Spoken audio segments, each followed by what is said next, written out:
Okay. Okay, looks like it's connecting. Yeah, I might have had it on the wrong. Okay, that looks like it's good.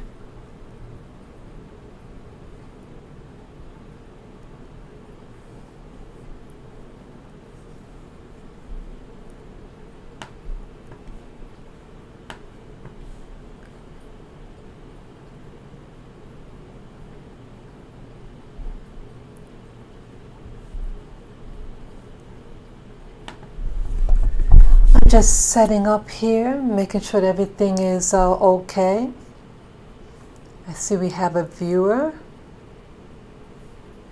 Yes, I invite you to say hello in the chat room.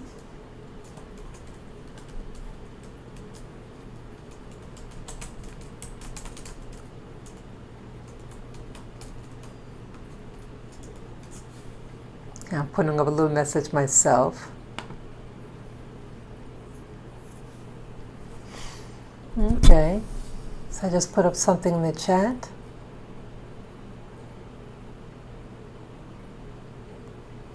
Okay.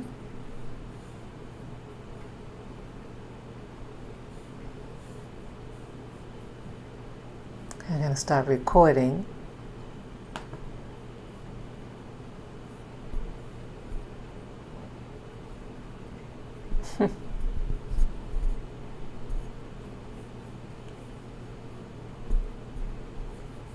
I'm into the transition.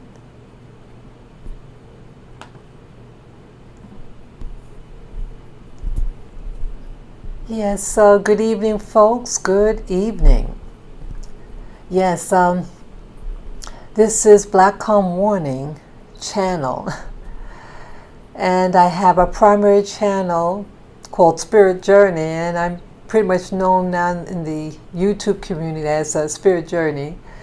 But either way, it's so good to be out here again and to do another live stream. Let me take my glasses off. Yeah, I'm excited. I hope your day's going well out there. Yeah, my other channel, it's being blocked by YouTube because of alleged violations, whatever. But I still want to put it out there, my videos, and I feel pressured to do I feel not pressured, but I feel urgent about this topic I want to talk about. I just learned today, today is October, get the right date here. Oh, let me find here.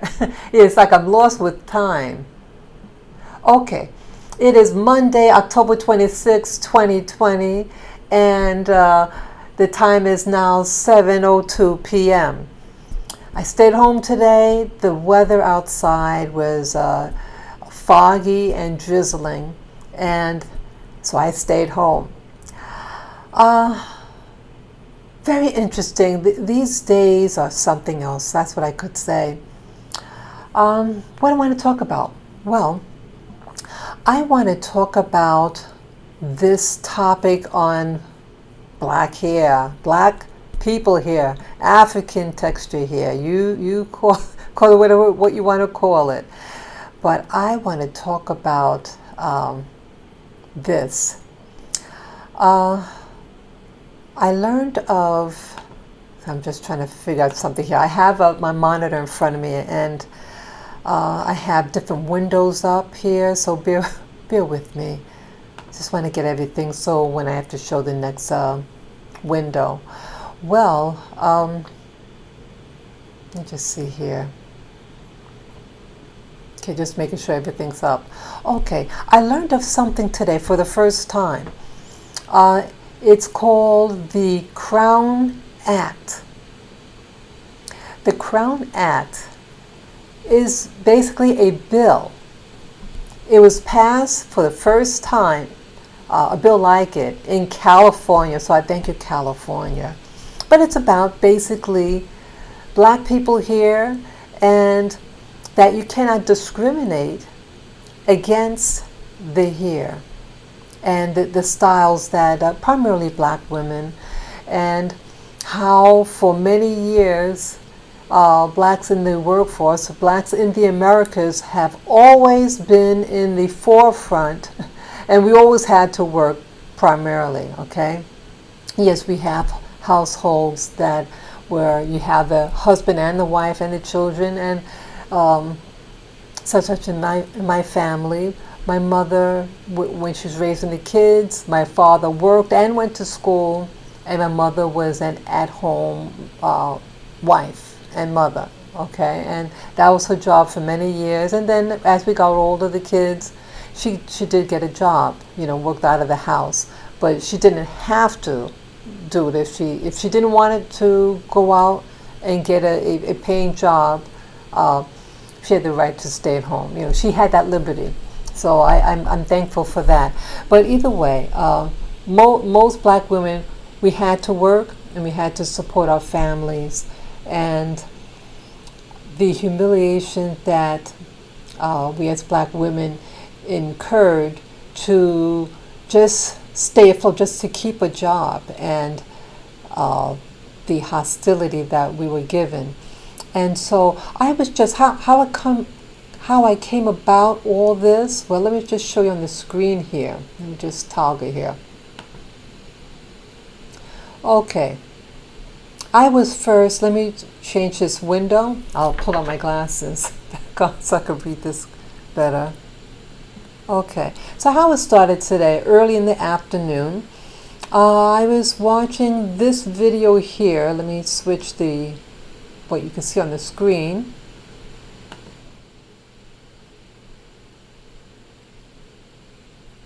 Okay, what you should be seeing now. Okay, it's this window here. I was watching a video on early voting opens in New York City, draws massive lines. Now this. And then pop. This video comes on, this commercial. And it is about what's called the Help Dove pass the Crown Act. Crown is actually an acronym, okay, and it's about basically black people's hair, and how black women in particular in the workforce have been targeted against. And my emotions were really kicking up. So this is how I found out about it. Okay. Let me see what else here. And then, so I had clicked on it because it has a link here. It says visit advertiser's site. So I did that. So I click on the next one, and this is what I found. This is the site. This is a Dove company. And the Crown Act, working to eradicate race-based hair discrimination. Very interesting. Okay, let me read it for those of you who would like to be read to. We want all of our beauty to be welcome in all places and institutions. Narrow beauty standards make it difficult for women to freely celebrate their own beauty. While all women experience pressure to conform to certain standards of appearance, black women are disproportionately impacted by the Eurocentric standards that so often define what is beautiful. Society's bias has resulted in unfair judgment and discrimination against black women based on hair texture and protective hairstyles, including braids, locks, and twists that are inherent to their race. Recently, we celebrated a major milestone in the fight against hair discrimination when the U.S. House of Representatives passed the Crown Act. We are one step closer to ending hair discrimination nationwide. Let your vote and your voice count in bringing anti-hair discrimination legislation known as the Crown Act to your state and to the U.S. Senate. Help us drive change today by signing the petition. Let me just share the little link. This is what they showed on the video I was watching, about the voting. I was at school. The principal told me that I had to leave completely and that I couldn't come back unless I changed my hair. They said that in order to wear my hair extensions, I would have to have a doctor's note. I felt like I wasn't worthy. That's what they showed.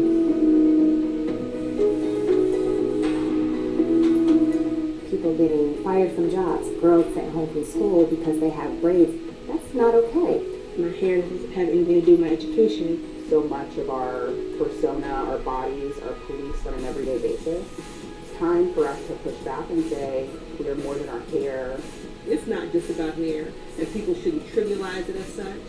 This is a national movement. We define professionalism both in school and work.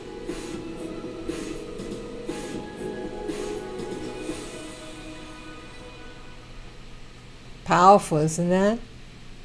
That was powerful. I was at school. Oops. The principal told me that I had to leave. Isn't that powerful? That was powerful. Let me switch this screen. Now that was powerful.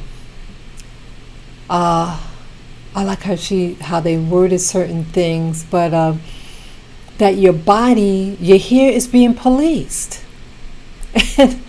And I think it's something, and some of this stuff I didn't know was happening, that the schools, I really, I live in New York City here, and I see women, young women and girls with all types of hairdos, but policing. I mean, I remember I think it was the late 80s, it was a woman, she worked for airlines, and what in today's standard, what she had was very tasteful. She had hair in braids, but it was still like a Euro style, but braids. Imagine getting braids, but then you shape it in a coiffure that reminiscent of a Euro hairstyle. So I think it's embracing too. Get the braids to try to prevent those knottings, but you style it, or whether you put it a bun or whatever, it's cool.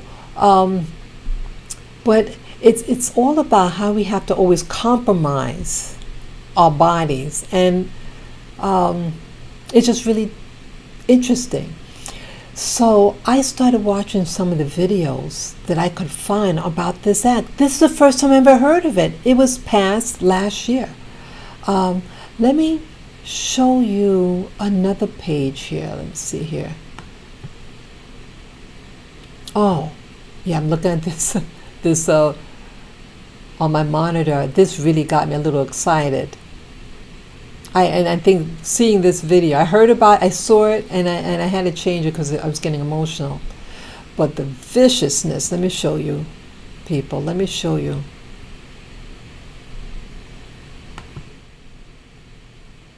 Okay, you see this?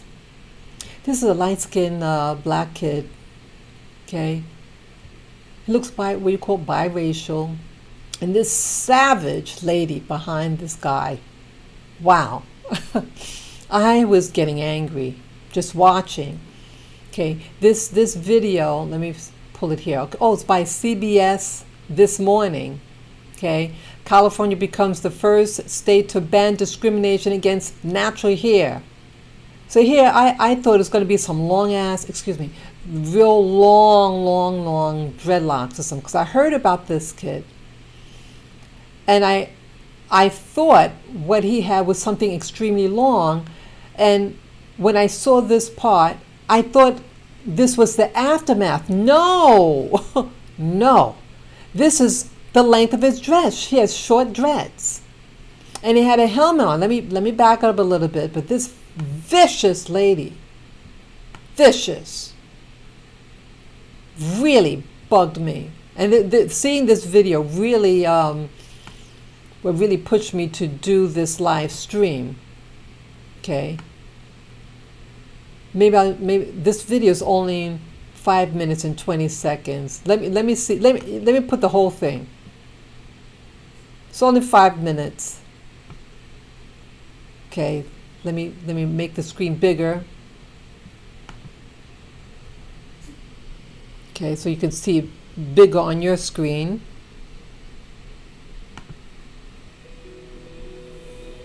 I woke up like this, flawless. That's what Beyonce says. A new law makes California the first state to ban discrimination against black students and employees over their natural hairstyles. Governor Gavin Newsom signed the bill into law yesterday. It protects black people with styles like dreadlocks or cornrows. CBS This Morning Saturday co-host ex Michelle Miller is at Essence Festival in New Orleans, an annual expo celebrating black culture and music. Michelle, what's behind this new law? Well, Gail, good morning. Well, the Essence Festival, this festival we're talking about, is all about empowering black women, not just in mind and spirit, but in how they wear their hair, their crown. Let's face it, hair matters to everybody. But the authors of this new law say that women with kinky and curly... Excuse me, I just stopped. I'm just looking at the banner here. California's Good Hair Day. Okay. Okay. Wow, I'm just noticing it now. Okay, it is what it is. I guess it's a play on words. Okay, let me just continue. Hair often discriminated against, viewed as inferior even. Dove recently sponsored a survey that showed that black women were 80% more likely to change their natural hair to conform to social norms and expectations on the job. So there are a lot of folks who think this new law is long overdue. It had nothing to do with the job. I knew the job, or you wouldn't have hired me. It just had everything to do with my hair. Chastity Jones was tangled in a nearly 10-year legal battle after she says an employer took back a job offer at an Alabama call center because she refused to cut her hair. She said, "Are those dreadlocks in your hair?" And I just looked at her and I was like, "These?" And she said, "Yes." I said, "Yes, they are." She said, "Well, we can accept that here." In 2013, Jones sued the company for discrimination and lost wages, but her claim was dismissed. Last year, the NAACP filed a petition to bring her case to the Supreme Court. It declined to hear the case. Wow. She just didn't make me feel like I was wanted there, period. She's not alone. Look at this. In August of 2018, Louisiana's sixth grader Faith Finity was kicked off school grounds because her braided hair violated school policy. I'm sorry. I just had to put on stop. This is very sweet. I'm sorry. It's a sweet little hairstyle for a little girl. She doesn't look promiscuous or anything like that. Look like a little girl, little young child. She has braids, and it's still in a Euro influenced style, how it's put all together, but with the braids. You know, and that's a parochial school. Shouldn't the parochial schools be more concerned about those pedophiles that are fondling your children? That's an issue. See that they're very swift and very quick on the non-essentials, education. And again, this is a parochial school about God, and God made our texture. In fact, the black race is the first race on this planet, and so our hair type is the first hair type, right? So shouldn't we embrace what Adam and Eve's hair probably was like? But no, it's a horrible shame that they would inflict a child on this. So it's to make her feel self-conscious and that there's something wrong with her body. And you know, when they started kidnapping black people to the Americas, that our hair texture didn't stop them from kidnapping us. Now they want to make an issue about us and now impose on us in the job market, and now our little kids in school. It's designed to make you feel to not like yourself, to not like your race, to not like the group or your history, and for us to conform to look like them. I don't want to look like them. Let me continue. And a few months later, Look at a this. wrestling official told New Jersey high school athlete Andrew Johnson he would have to cut his Look at football savage. in order to compete. Savage woman. I'm sorry. I am so, God have mercy. This fucking savage lady. Look at this woman. His hair is very short to start with. And look, his teammates would ever give him a high five or something. Would they want that to happen to their body? Is she a barber? And look, she got gloves on, like, so she thinks his hair is dirty. That he's dirty. That's what she's communicating. And look at this guy in the back here. Look at him. Look how angry he looks. Angry. This video, this one right here, of this boy being violated by this white woman, has her here in a what I'm just really infuriated that he has to sacrifice this is in New Jersey. Screw New Jersey. This incident, I was told, happened in New Jersey. I live in New York.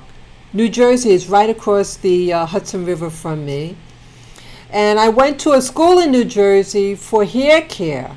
I left it because how racist the school was. The whole hair industry. I went in the 1980s. I left it because I said, this is a racist industry, and it would fail to really teach me black hair care, to be able to do a black customer that has African textured hair, and it is a pro straight hairstyle in its whole curriculum.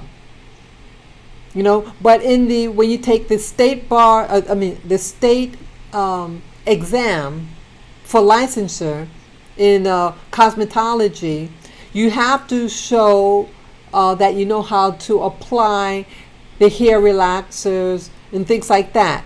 So we all have to pass it, at least in New Jersey and New York. But when it comes to doing hair, whites don't want to do your hair. They act like they don't know anything about it. They're fucking racist. I don't like it. And I'm hoping, I should contact the people who did the Crown Act. I think that's very important. I want to contact the woman that proposed this act. It was passed, and I was told it was passed in New York also. But I think I want to contact her and discuss with her about the military, because I also, folks, was in the military, and the humiliation that they did to me regarding my hair, okay? I was required also to cut it, a piece of my hair, because it ruffled his feathers. What they do to us is really unheard of. And there was another thing, and the schools. I want to discuss with the person who made this act, the Crown Act, talk to them about the military and schools, beauty schools, that it's required to do the hair. I don't know. It's really, I take this personal. I think it's just let's just take another look again. Let's just take another look. This poor boy.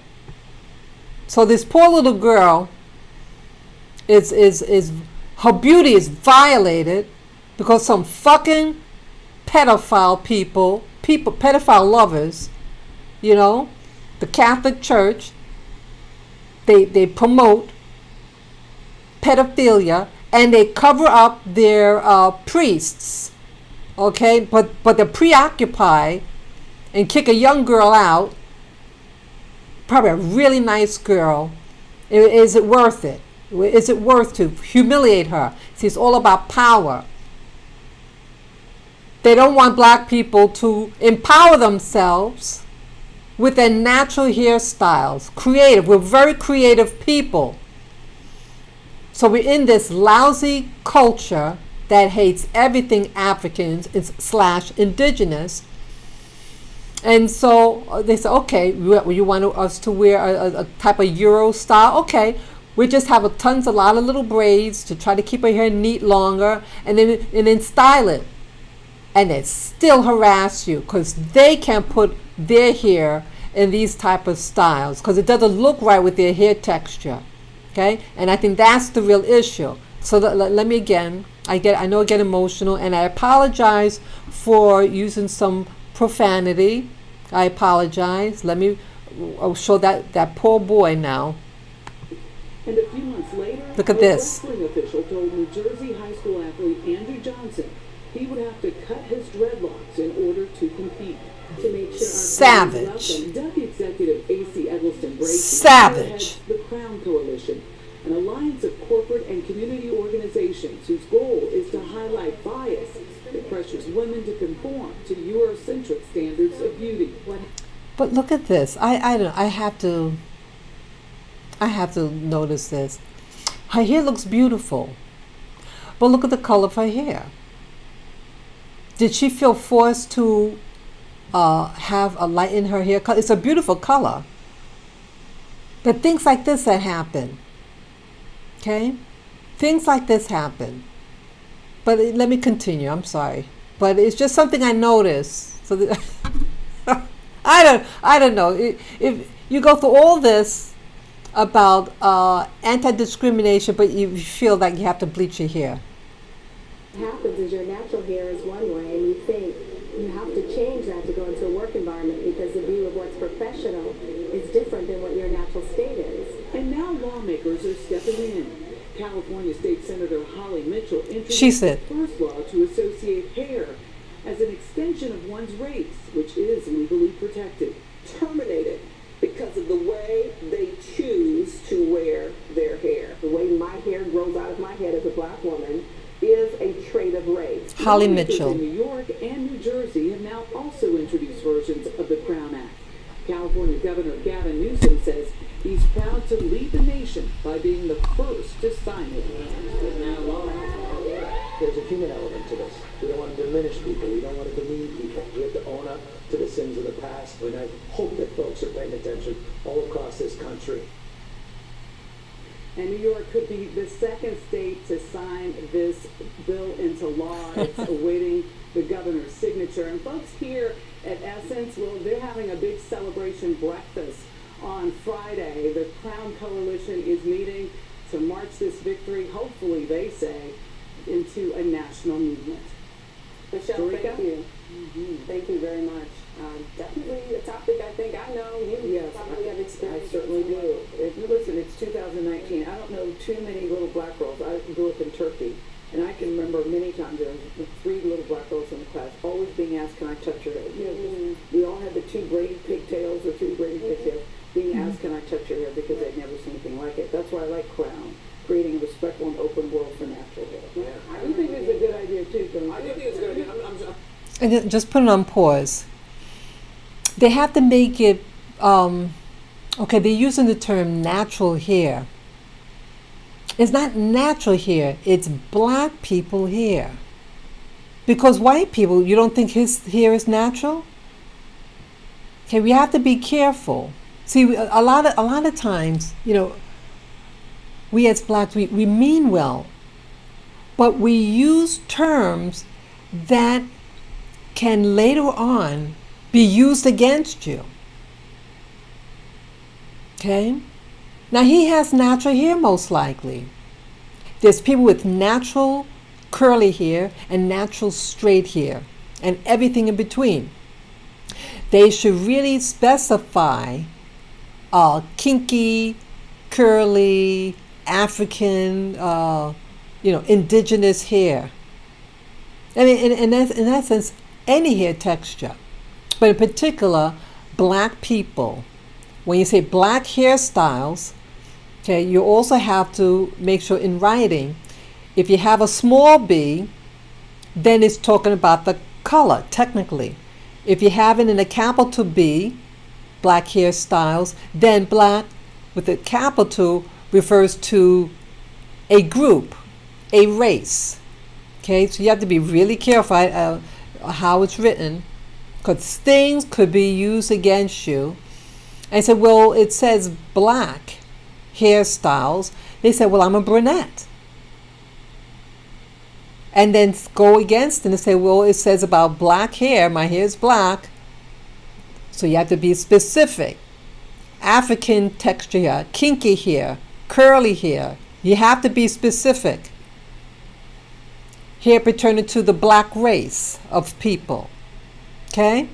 I hope they did that, because they're going to be screwed if they didn't. They could say, well, what the words... See, people can take things that are in written form, and then they could twist it and reinterpret the laws. Okay? Let me look at this next page here. Oh no, let me keep on going with this. I'm shocked that actually there are people losing jobs and kicked out of school and having to cut, and being asked to cut their hair before they can compete in this day and age. It's just surprising to me. I guess It's a way to express yourself. Yes. And like you said, I think there's sort of an ignorance Okay, I about thought it was it. going to have more. Let me just see anything else. No, that's all I'll show with that. That's basically... Let me see. This is the California legislative information on Senate Bill number 188. Date published July 4.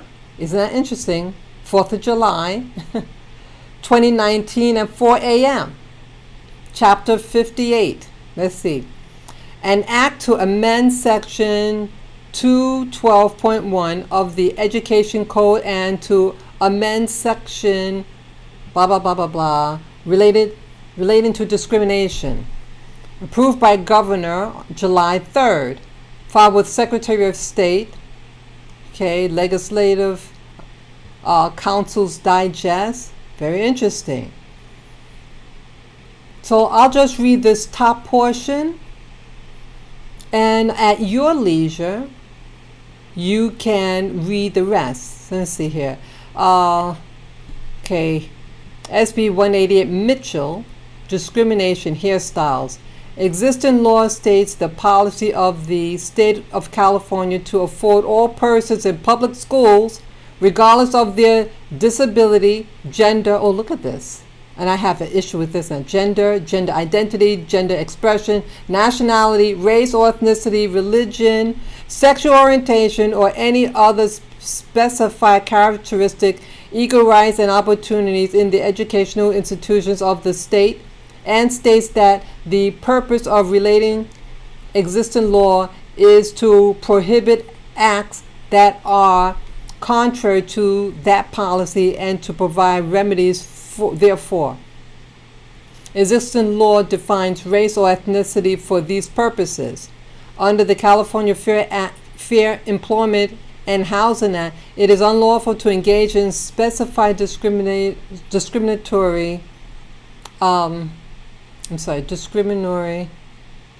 employment practices to include hiring, promoting, and quiet. That's my little boy, my little baby boy, and termination based on certain protected characteristics, including race, unless based on a bona fide occupational qualification or applicable security regulations. The Act also prohibits housing discrimination based on specified personal characteristics, including race.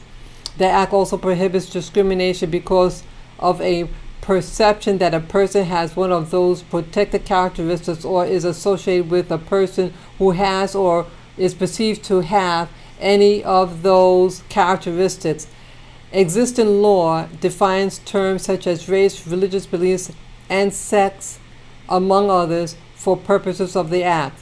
The bill would provide that the definition of race for these purposes also include traits historically associated with race, including but not limited to hair texture and protective hairstyles that would define protective hairstyles for purposes of these provisions, etc. Okay? And it was passed. So just scroll up, and you could just look at it in your own leisure. Okay.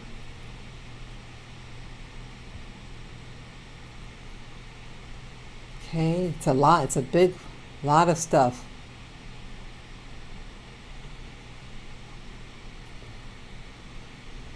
Just scrolling by. It's really going. It's almost at the bottom.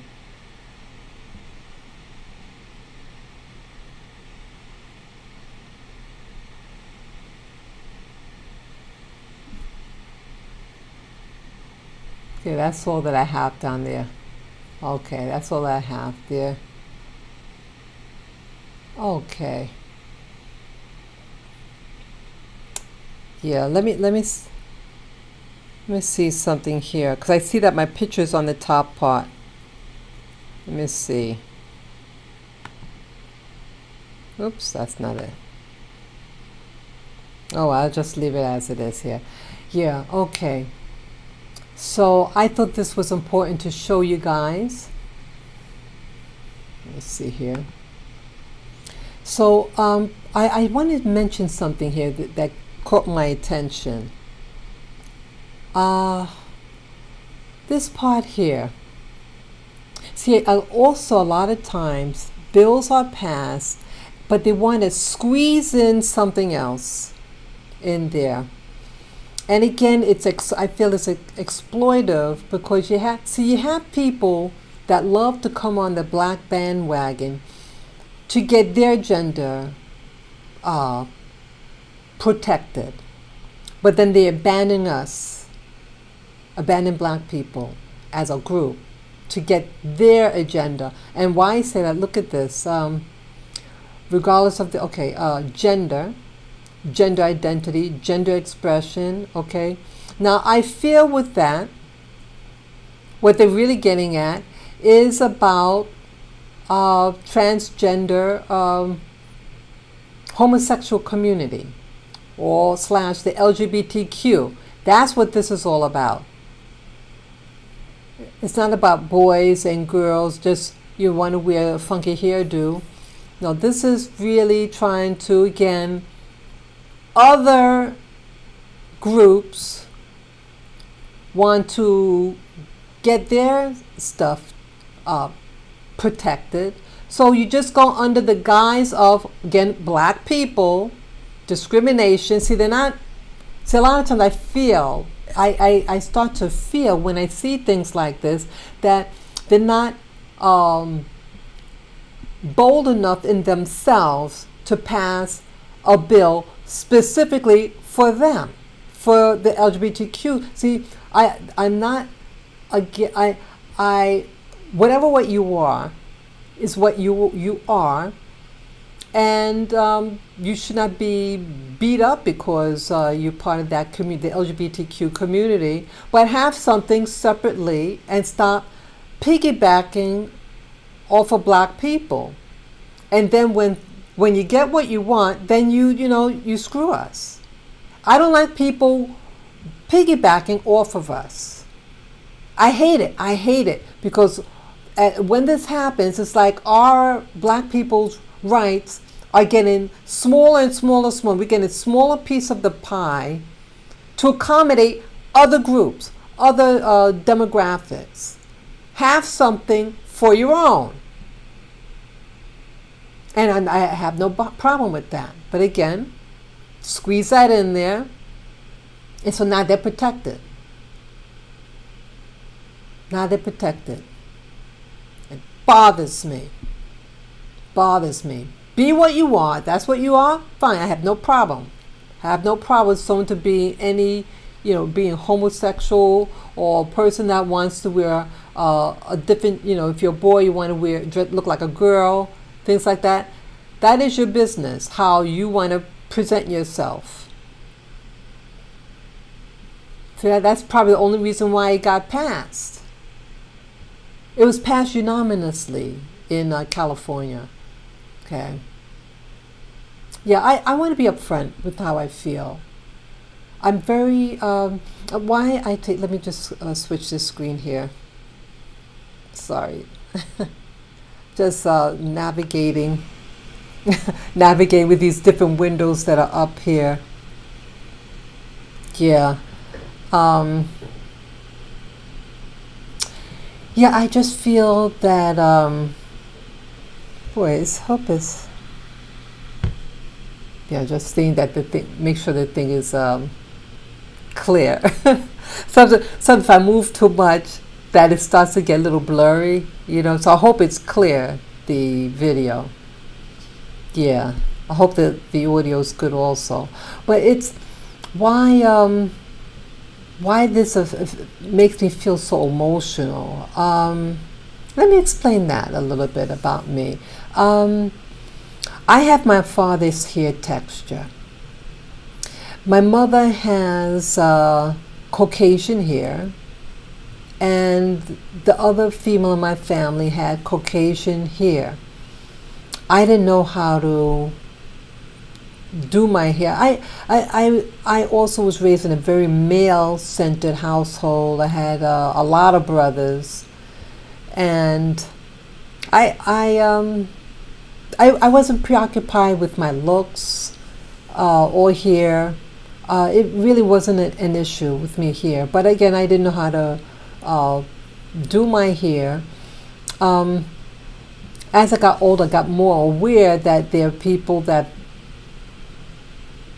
not having straight hair, that the world is more centered around straight hair. And so I started to become more aware of that, like with hairstyle. There was a hairstyle when I was a little girl. It was a picture, and the person had straight bangs. And I didn't know how come my hair was fuzzy, you know? But you can still wear a cute little scarf with your little puff as a bang, whatever. But you start to notice, okay, I can't wear my hair like in this little photo. It was a little cutout. It was a little cutout thing, and then you could put clothes on in the little cutout clothes, and you pasted on it, you know, the little figure. That's what it was. And the girl had a little bang.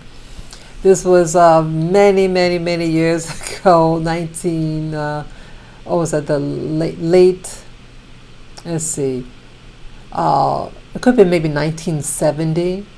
It's going way back. I was just maybe 7 years old. But yeah, so you as you get older, you start to become more aware of differences that people have. Because in my immediate household, it was not an issue. But when you go outside of your home and within the black community, you start to hear more stuff. And again, I never went to the hair salon. Our family was very frugal with money. And I come from a large family, you know, a lot of kids. And so, you know, you're prudent in your spending. Every household is different, and people have different priorities, and hair care and beauty was not one of them. It was a focus. But other families, it's an issue. And I think in Black America, or people that have black textured hair / African / kinky, tight curly, indigenous hair, become more and more aware of having that type of hair texture, because you live amongst others that don't have your type of hair care, and you see them on television, you see them in magazines, and you start wondering how come you want to be able to see yourself in a picture. So I think that adds to your awareness of what you're not, or what you don't have, and what you do have. So what was I getting at now? I had gotten my hair cut. I don't know why the person did what they did, but someone in my family tricked me. I was 10 years old at the time, 10 or 11. it was in the summer, and I was entering into the 7th grade, and person cut my hair and cut it short. And then they said, go see our mother and have them look at it. And my mother looked at it and said, I will never comb your hair again. So that was kind of, I felt rejected. And I didn't understand as a little girl what her issue was. And I see that, sometimes within the Black community, and you have some people in the Black community who have straight hair, naturally straight hair, and they cannot relate to African texture hair. And wearing an afro is making a considered political, and especially in the early 70s. So this was 1974. Yes, 1974, summer of 1974, and afros was considered a political statement. I'm a little girl. I don't know politics. My hair is just hair on my head. I wasn't about looks or anything like that. Just a kid. And that was the first time I ever encountered this awkward feeling about my hair that made me feel something was wrong with me. And I never combed my hair before. And prior to, I tried to comb my hair once. We had gone to the beach, and my hair, it wasn't super long, but it was considered long in the Black community. And she didn't like how I combed it. She says, from now on, you let me comb your hair. Because I was really trying to act like a grown-up that I could comb my own hair. And, excuse me.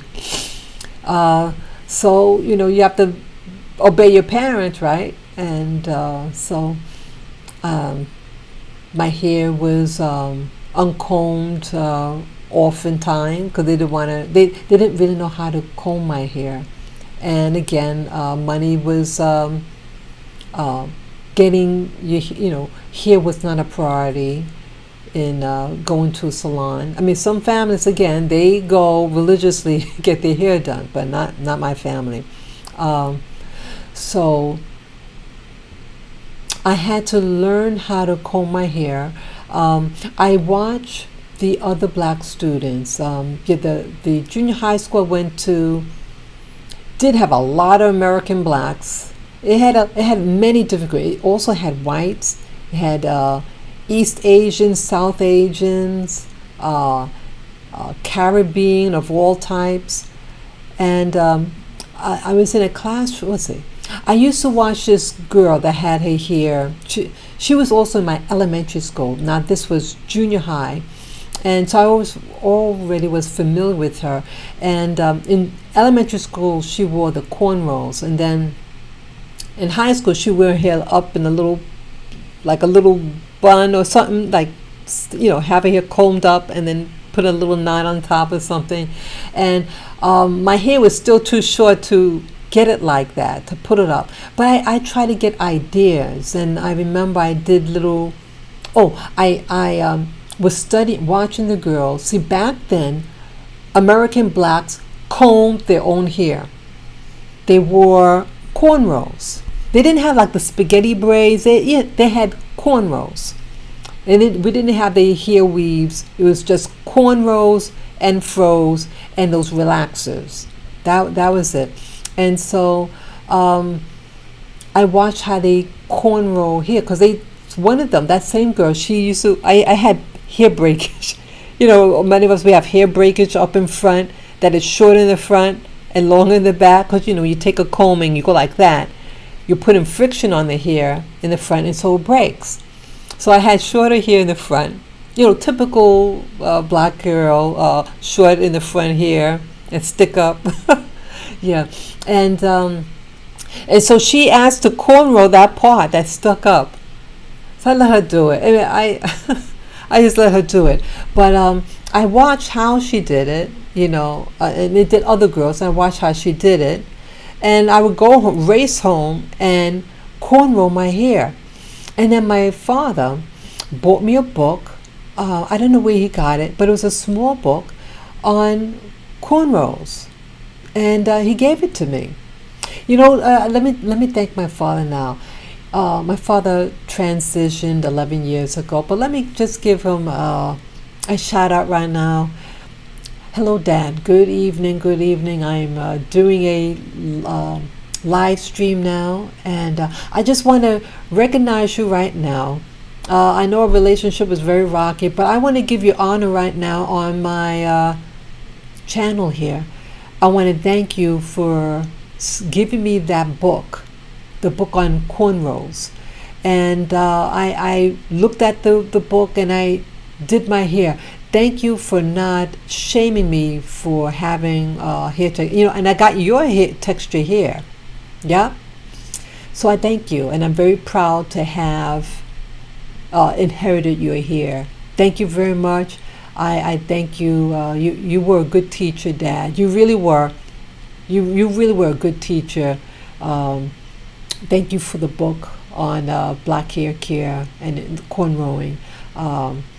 Thank you. Okay. I just want to give him, I want to give him that honor, So, my father gave me a book. And I remember we would be watching TV, as a family. It's a whole bunch of us. And I would cornrow my hair. I parted my hair, small little narrow braids. I did it like this, like all the way down, like a part in the middle, and the braids going down like that all over.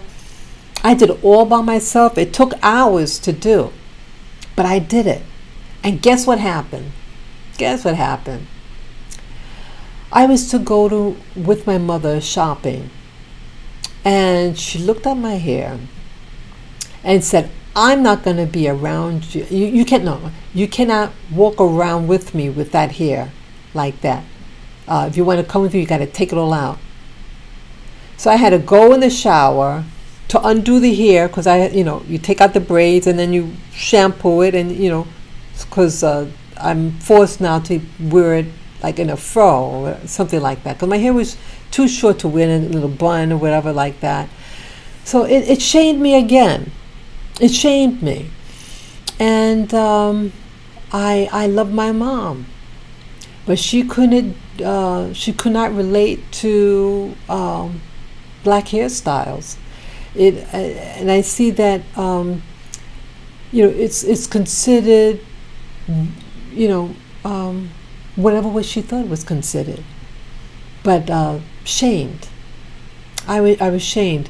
And so I think for me, I was forced to, I learned very quickly at that point that things black was bad. Black people were bad. And so I became very Eurocentric. And yes, I am part European, yes, but I'm a black woman, black in this culture in the United States of America. But I learned at that point that for me to be acceptable to my mother and white America, that I had to adopt, just assimilate to white culture. And that's what happened to me. And I have to back up a little bit.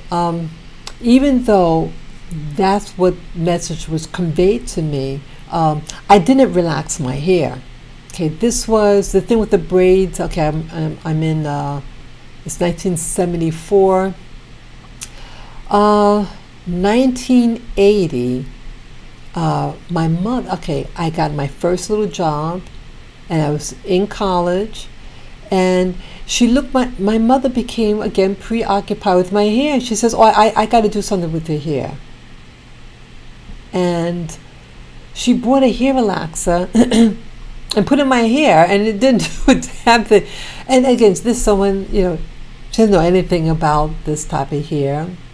And it was never done, and the other people, in the household, they, boys don't need to grow their, boys get their hair cut real short, and I didn't know why she was preoccupied. See, now my hair was getting longer, and it was just kind of wild.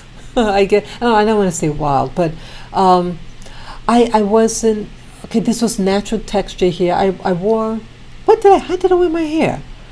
Oh, I did get a curling iron.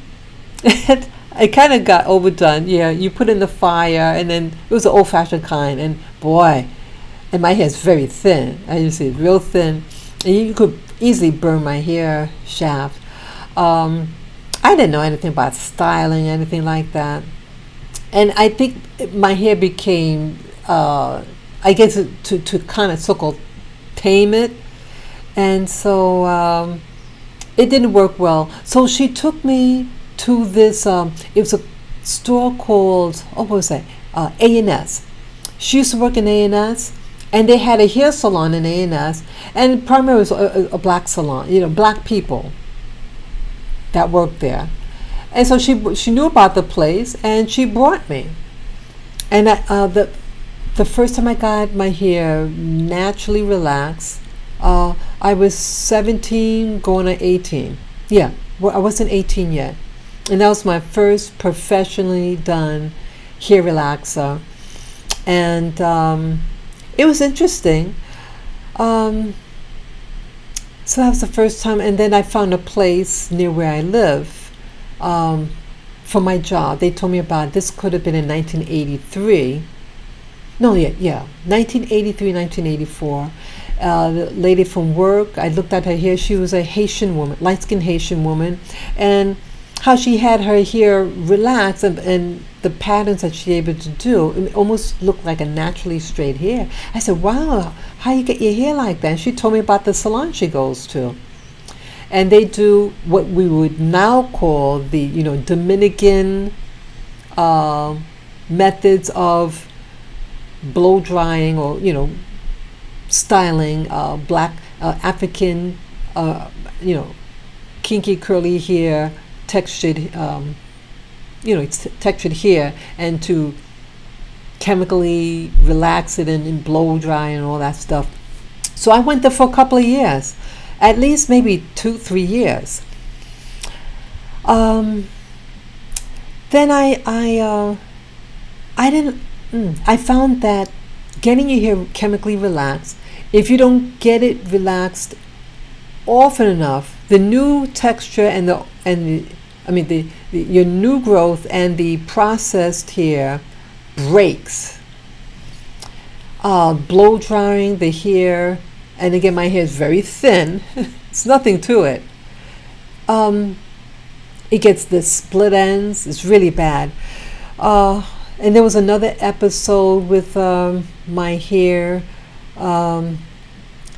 It was the hair weaves that started becoming popular. But girls back then, this was in 1987.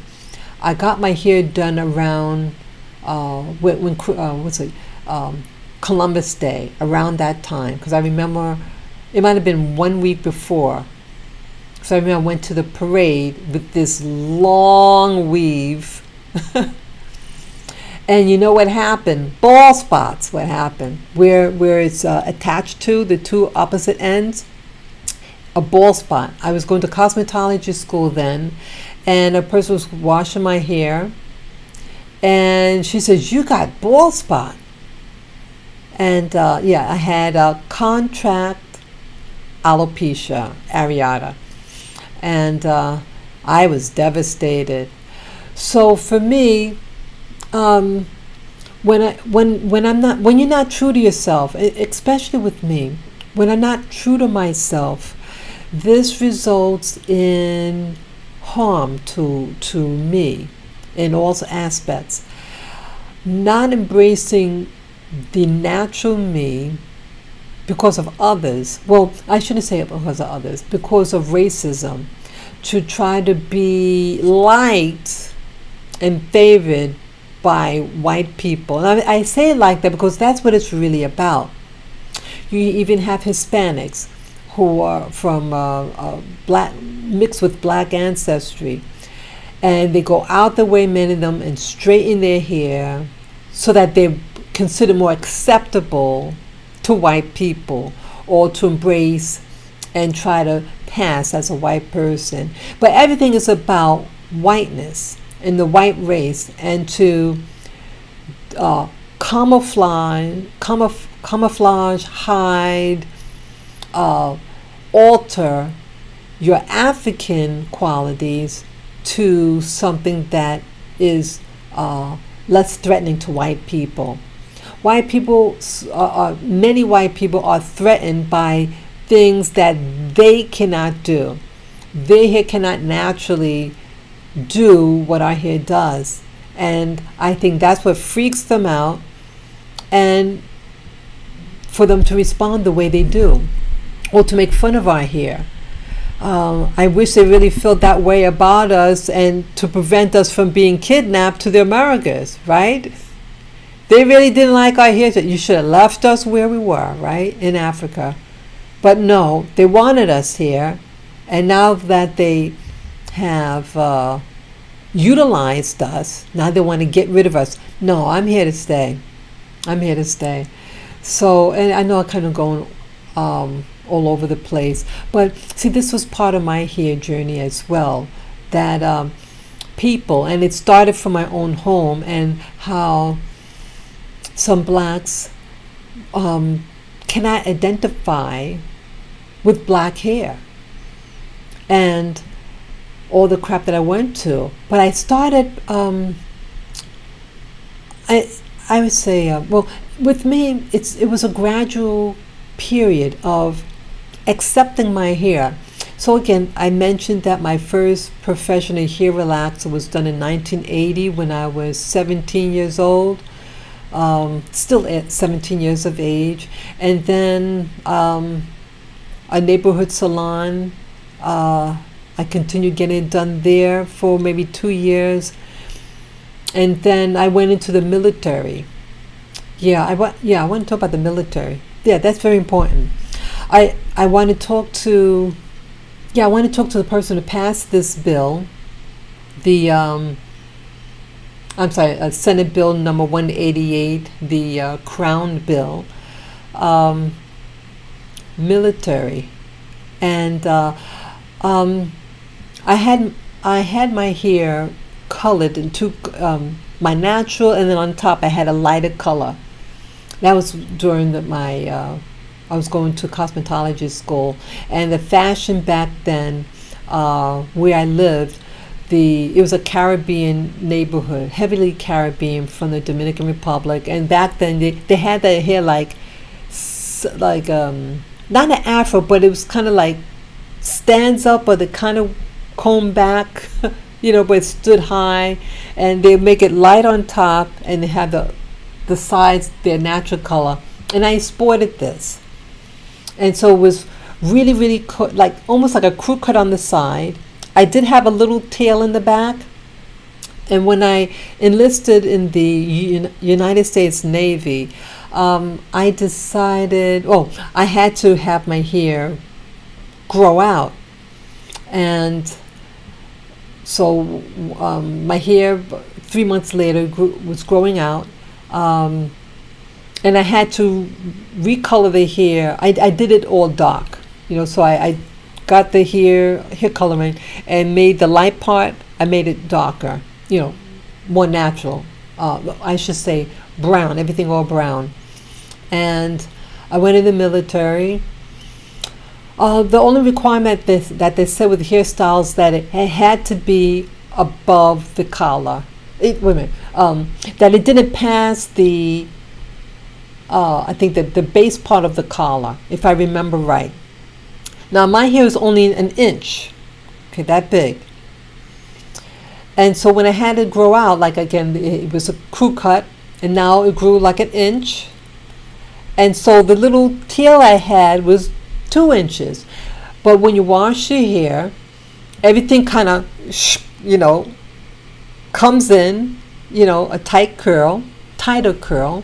And it's something you really couldn't notice. It was slightly longer, but again, it's up above the collar.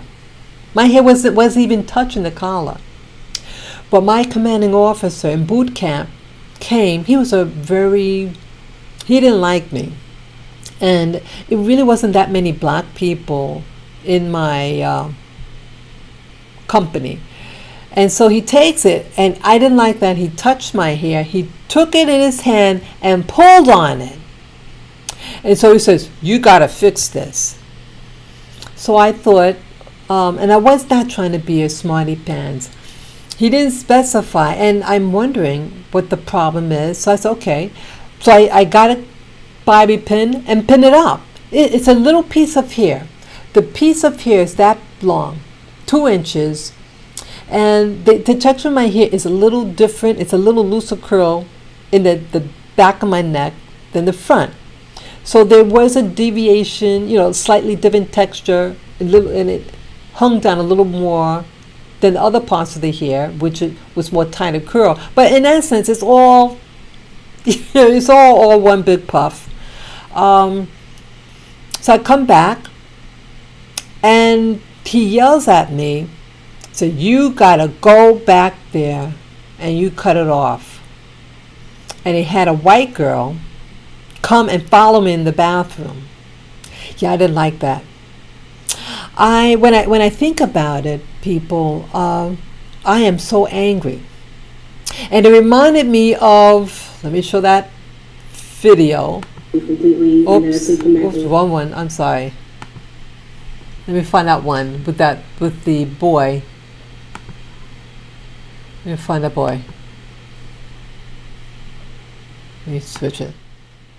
Yeah, so when I saw this with the boy, I reacted. That's why I reacted so angry.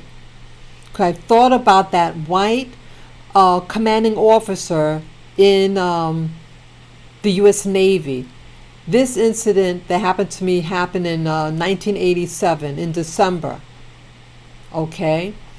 Now, my hair was shorter than this guy. My hair was only an inch long. Okay, 1 inch in a natural curly fro. My hair is curly, not as a tight curl as a so-called average North American black. Okay, but it's an afro, and how manhandling this savage woman. See, they're jealous. They're jealous. And so I took it very, very personal. Touching. They see, they're touching it with anger. Anger. Our hair did not violate anything. And there was another thing with our hair.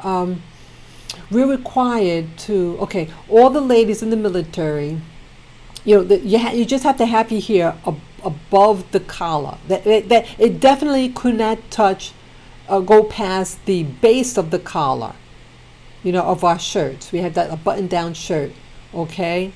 And again, the hair not supposed to extend outside of the scalp.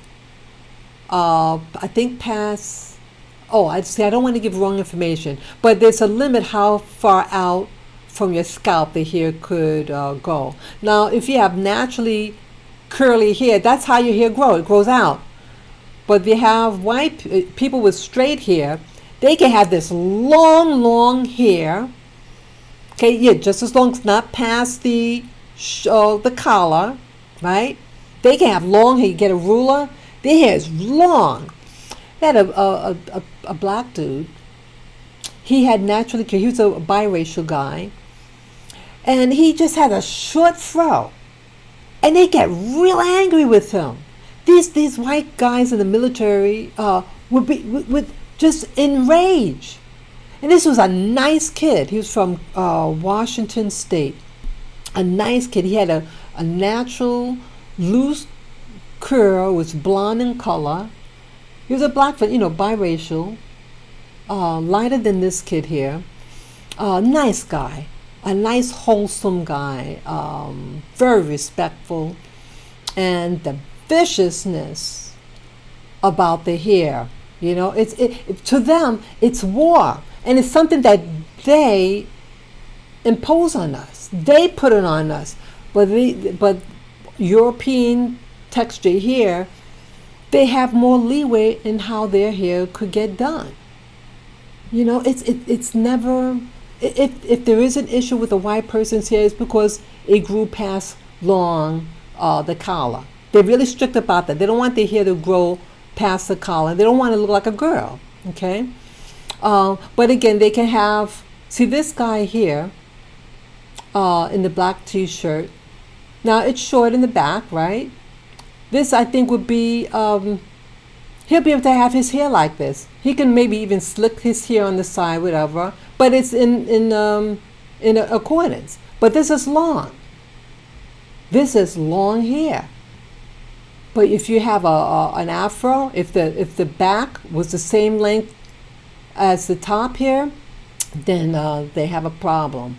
But yeah, the military, you know, things, you know, even the hats that we wear, it's designed for straight people here. Like this cap, ball cap.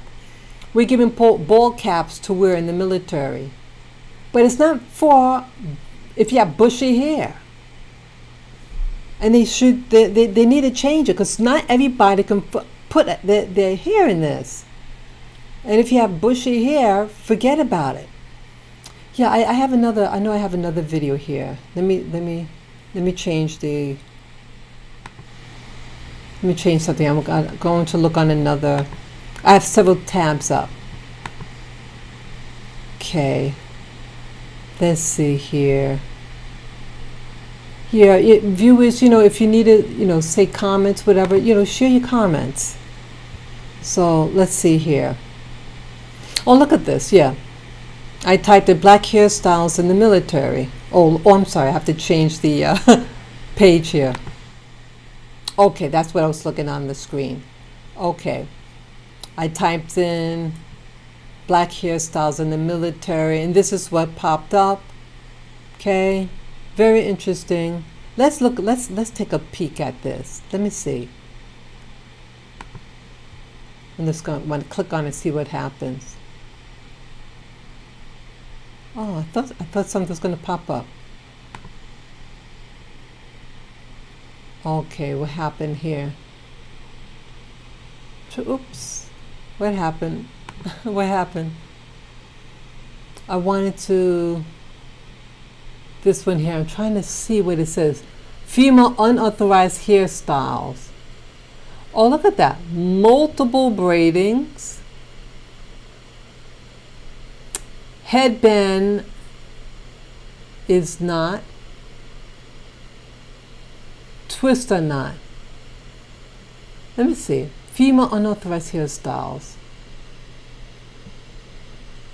Interesting. Time.com. Let's see. Army lifts ban on dreadlocks and black.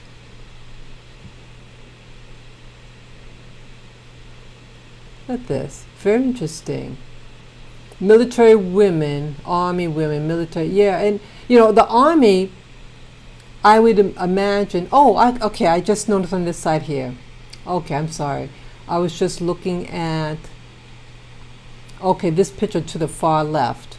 Okay, I had clicked on it, but it didn't get, I didn't see that it got bigger, but I see it here. It popped up on the right part of the screen here. Okay, let me put down the screen so you can see it. Okay. So, U.S. Army, unauthorized. Twister knot, headbands knot, multiple braiding. So I'm not. Oh, I remember. Okay, you can have one braid. See, the white girls would have a one braid in the back. See, anything that a white girl can do on her own, they authorize, but blacks, they don't want you to have that. Military rolls back restrictions on black hairstyles.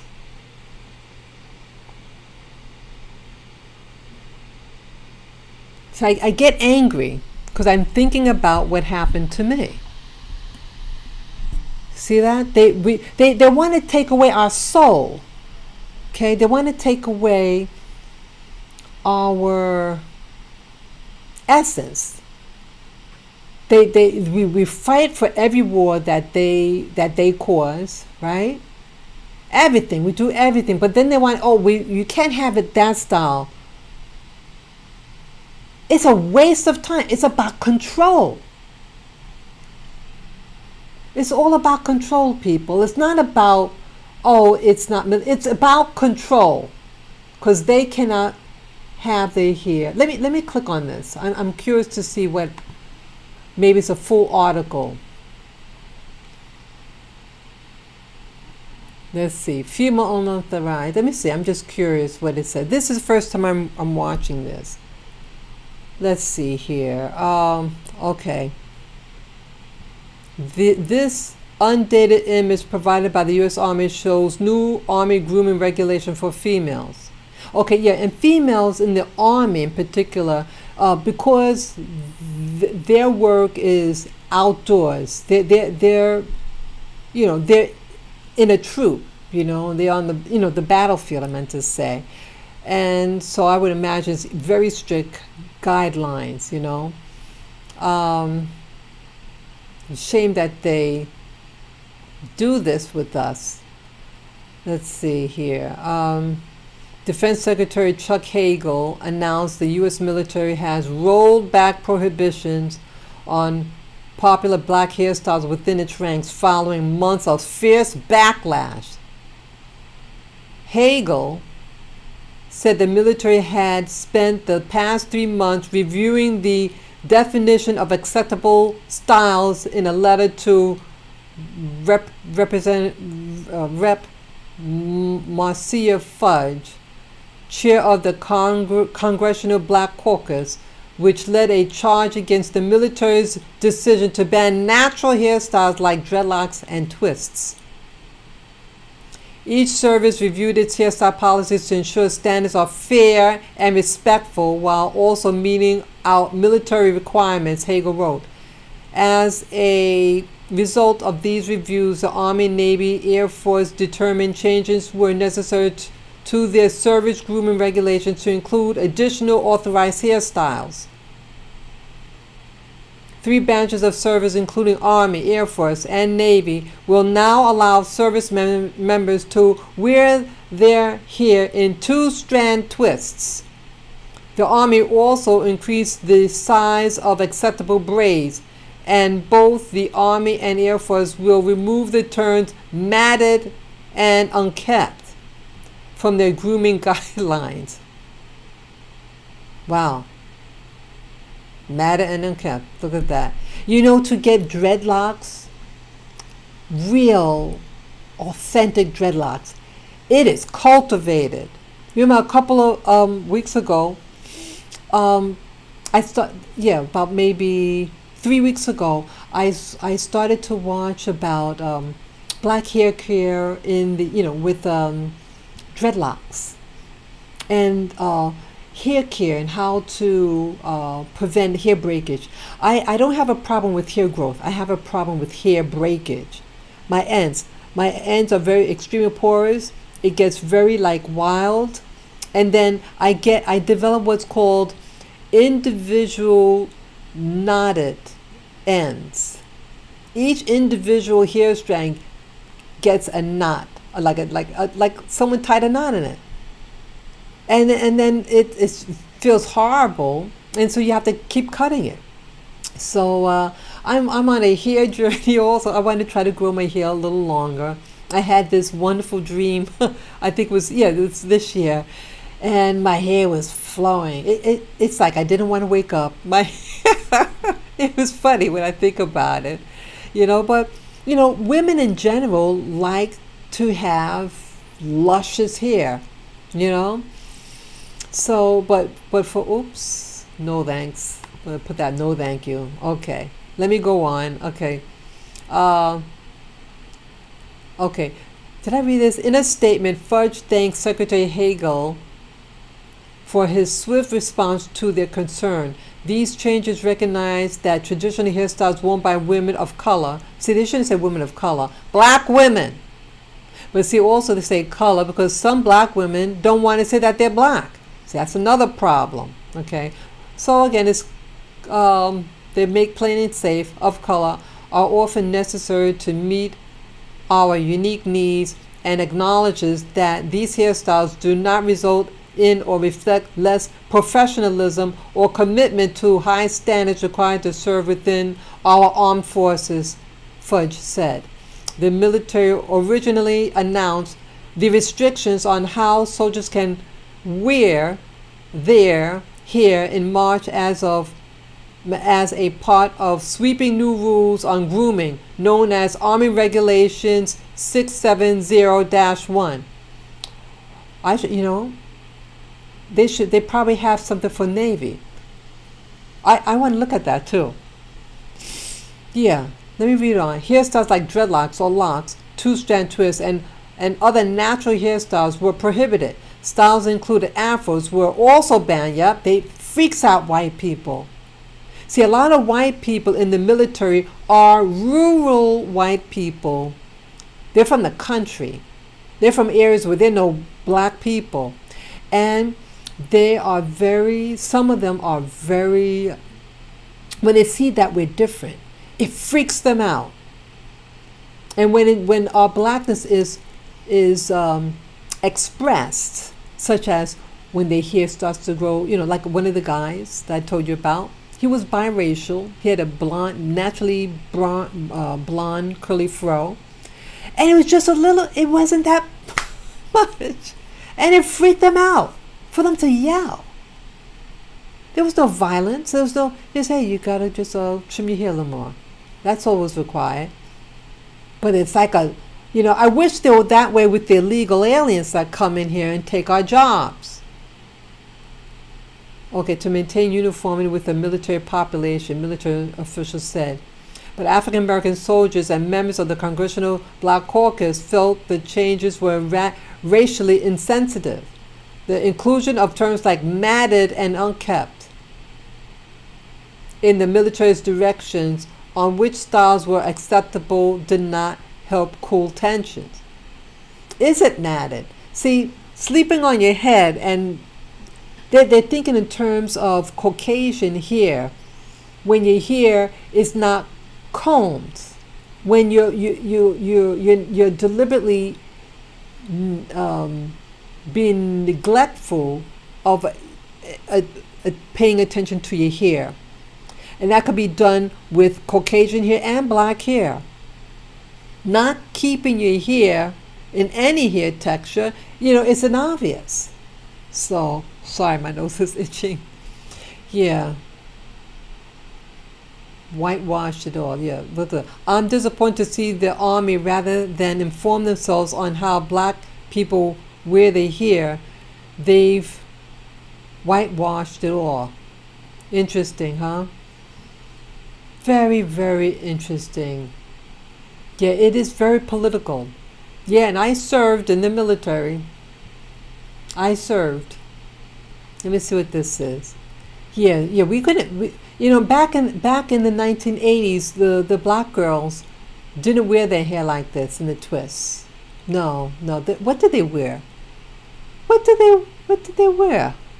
Or maybe maybe one girl might have had it like that. I don't remember now. Maybe one girl I saw with the twists. And I got my hair in a little twist. See that? Yeah, as you see in the little picture here. I just washed my hair 2 days ago. And how I initially did it, let me change the picture here. Such a CB. Like, what I did, I just did, twirl around my finger. I washed it, and then I put this castor oil and avocado oil in my hair. And I twisted it around. But then the puff came out. So I said, let me see if I do like a, 2-strand twist. And it stayed in pretty much. Okay? That's what I did. This is the first time I put my hair in twist. I want my hair to grow longer. Yeah, it's still soft. I did conditioner. Yeah, it's still soft, but what I'm going to be doing now, I have the castor oil, so I'm going to like in the morning, coat the ends of the castor oil as a protector, because it's my ends that are very porous, and when it gets like this, it gets all tangled. So if I can prevent the tangle, then it's going to prevent those knots to form on each strand. Okay, that's how here what happens with my hair. So I'm going to use the castor oil as a coatant, and then twirl around my finger to keep the hair, together. The ends, so they don't fray. Yeah, yeah. It feels good. It feels clean. I like clean hair. That's me. Let me see more with this. Let me change the picture again.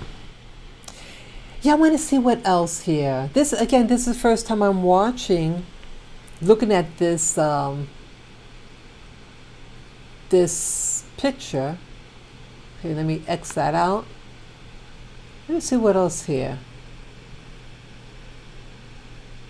Yeah, black men have to have short hair, like that.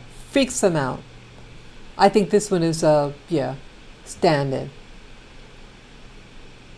Okay. Yeah, so my hair, when I initially started out, my hair was about, it was less hair on top. I mean, like see on the sides here, this girl, it was more, what do you call it? Less of the long hair. It's more shaven on the side, a broader. Okay, that's what I had. And then on the back here, I had a little tail, but then it all grew out. So everything's like a little fro. Let me see anybody with a little fro. Okay, this is what I had here also. Okay, you can see the guy here. That's what I had initially, just before I went in. Yeah, like that. And it was real easy to take care of, shampoo, real easy. And then it grew out in a little, even fro. Let me see if I see anybody here with a little fro. It wouldn't be a fro here. Okay, you see how this guy's here? Okay, it was, something like this. That's what I wore. Military haircuts for men. Oh, interesting. Men's hairstyles were, and this lady too. Okay, see that? Yeah, so by the time I got in the military, it's like this. And I had a little thing in the back. My hair was a little longer, though, in the back. Okay? And it was above the collar. See here? Your hair have to be, look at this girl here. See that? She has a bun. It's not, you cannot have your hair touching the collar. It has to be above. See that here? See that? Let me click on this. I'm curious. Wow, they got a lot of things. Okay. Look to the right, people. Okay. Female military troop portraits. All Caucasian, pale-skinned people. Okay. You see that you have a braid in the back. See, it has to be pinned up. This is a bun. And this is, what is that? Can't tell what that is. Okay, that's just a short haircut. Military women clip art. Army. Okay, I thought it was something else. Oh, let's look at this. Oh, okay. Unauthorized device. Claw clips. Loose unsecured hair. Look at that. Bulk of, bulk of hair exceeds more than 2 inches from scalp. Okay. Look at that. Look at that. But your hair, with the straight hair people, they could have their hair that runs, their hair runs along the scalp. And it could be like 4 or 5 inches long. Don't you think in combat they can grab on that hair? But God forbid. See this picture here in the center? The boy here? The man, my apology. the young man here, in the center here. See that what I'm looking at? The cursor? God forbid he has this in the military. See, it's short, but you can be a white person and have here, just as long as it doesn't go past the collar, right? But they would yell at this poor guy. See, it gets me angry. Okay, I'm back with the female unauthorized hairstyles. Okay, to the far right that I'm showing you. See that? It's, yeah, I haven't looked at this before, and it does provoke anger in me. It's a lot of things the military people. Let's see that. Look at that. More than 1 inch difference in length from front to back. Wow.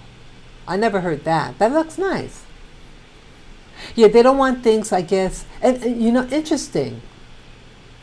My hair, I told you about the little tail that I had.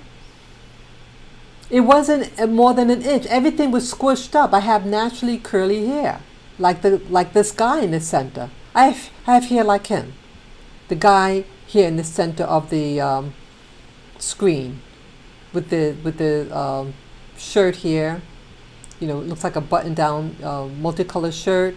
This one right here, and right in the center. Okay, him.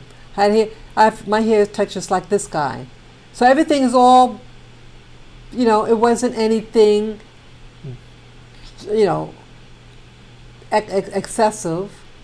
Oh, look at this. Bangs fall below eyebrows. Scrunchy color is not similar to hair color. Wow. Wow. Look at that. See, they want to shame you. Let's see what else. This is very sensitive for me. When that man touched my hair, and I was in compliance, and I thought everything was cool. They have to look real. They look really, really close at your hair because your hair is different. Why is he looking so damn close to my hair? They should be more preoccupied in keeping our borders from illegals.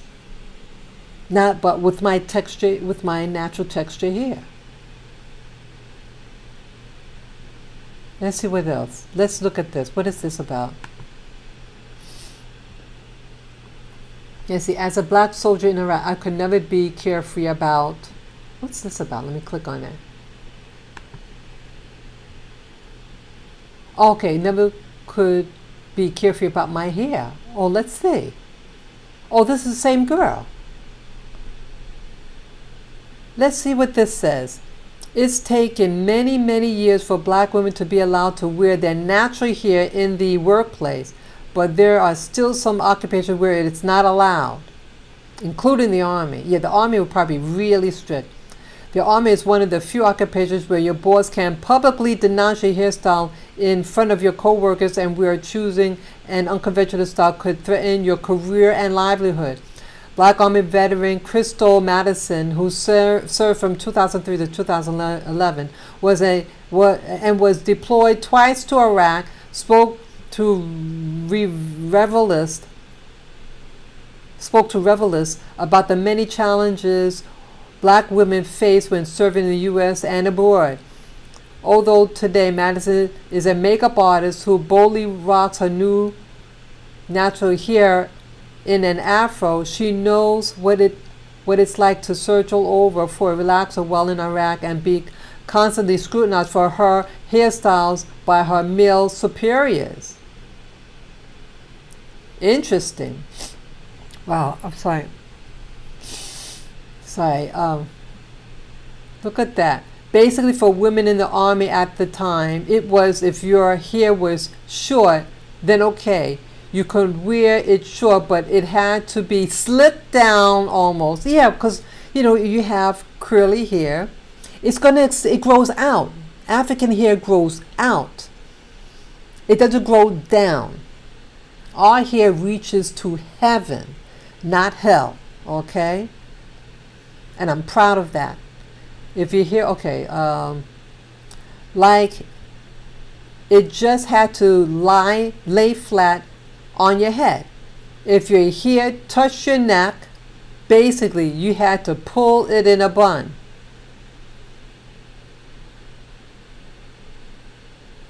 They said you had to maintain a professional and neat appearance. And it was the same way after training. It's pretty much all the same stuff. They allowed us to wear cornrows, but even still, you had to put them in a bun in the back if your hair touched your collar. My hair was not touching the collar. And I remember some of the other black girls, my hair was one of the shortest hair of the females. And all the other girls, their hair was a little longer.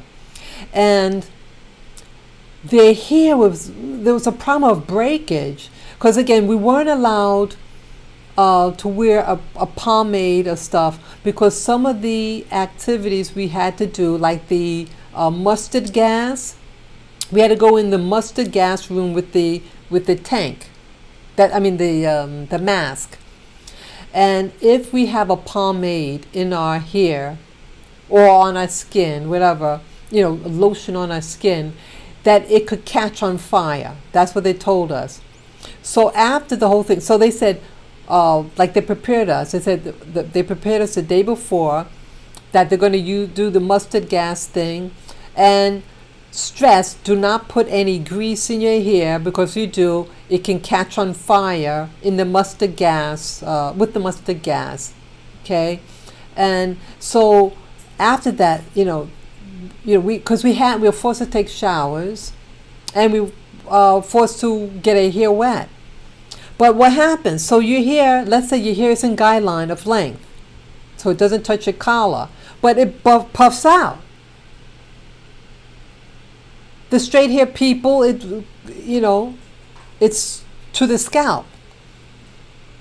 It's just really, it's not designed for black people's hair. And then they want to say we don't look professional. Then they had, this was early in boot camp. They had hairdressers, because if our hair isn't in compliance, let's say you had long hair, you have to get it cut, so it was above the collar. And so they had two hairdressers, a black woman, a dark-skinned black woman, and then they had a white lady. And so, so everything still is discriminating. Both hairdressers should know how to cut hair. And I'm not sure whether they did hair relax or whatever. I'm not sure what the black woman did. See, my hair, when I went in, I had my hair cut already. It was growing out. It was 1 inch long. Okay, I should get a picture. I don't have a picture of myself with when I was in the military, but it's at my mom's. And if I get it, if I'm ever in that place, I'll take a snapshot of it. Oh, my brother may have one, because I gave out pictures to my family, so maybe I'll do that. But it was short. And see, these are southern whites, or whites from the rural areas, and they in general do not like black people. Even though I had a co-company commander. She was a black female, but the white guy was above her. And she said, there's nothing wrong with it. No, she said, what's wrong with it? Because he was getting freaky about the little hairpiece. Oh, someone's writing. They took a look at this. Okay, I'm sorry. Sorry about that. Someone's writing me. It's very frustrating. See, they're going to say we're unprofessional, but our hair is not their hair. And they don't, it's like, the military is run by predominantly southern white people. and they only know their own, and they expect us to be and act like them, but then they want to keep it segregated. You know, it's socially segregated in the military. Yeah, I remember a lot. So some things were very nice. Some people were very nice, but I always saw that there's disparities with basic things like hair. We put pomade on our hair. Some of us wear caps. Because our hair is going to break. Yeah, and so we looked horrible in boot camp. See, everything is about keeping their white system. Whatever what their hair is about, everybody has to be in compliance with their needs. And that's the bad part about it. It's about all of our needs. We all have requirements. I'm sorry, I get on a tangent sometimes. Let's look at this. Like, if I knew I was going to be gone for a year, then for the first 3 months, I would just wear my hair in a regular bun. And when after that 3-month mark, that's when my roots kind of started coming out and they wouldn't lie flat. Once that 3 months mark hit, I would get my hair braided, and honestly, when it came to getting my hair braided, it was, oh, I hope I can find somebody that knows how to braid hair. See, ladies, also, we have to learn how to braid our own hair. Why are we forgetting? Because we don't like our bodies, and we always want someone else to resolve our problems. It is your problem. And know your body. Know your body. Know how to do your own hair. You're a grown-ass woman. Learn how to do your hair. Really. See, let me. I have to be careful. I have to be careful what I'm saying. Because see, we all have different hair textures. Even amongst the black people. It's just 3 months, I don't know. Yes, it's going to be two different textures. And yes, it's probably going to break. Let's see here. You can wear extensions, but still it has to fall within the guidelines. You cannot touch your collar. I went, let me tell you this. When I was stationed in Virginia, and we have on base, I forget what you call it. It's where you can get your toiletries, little snacks, clothing, electronics, and they usually employ the local population to work in there. And usually the local population are poor people, and this was in a poor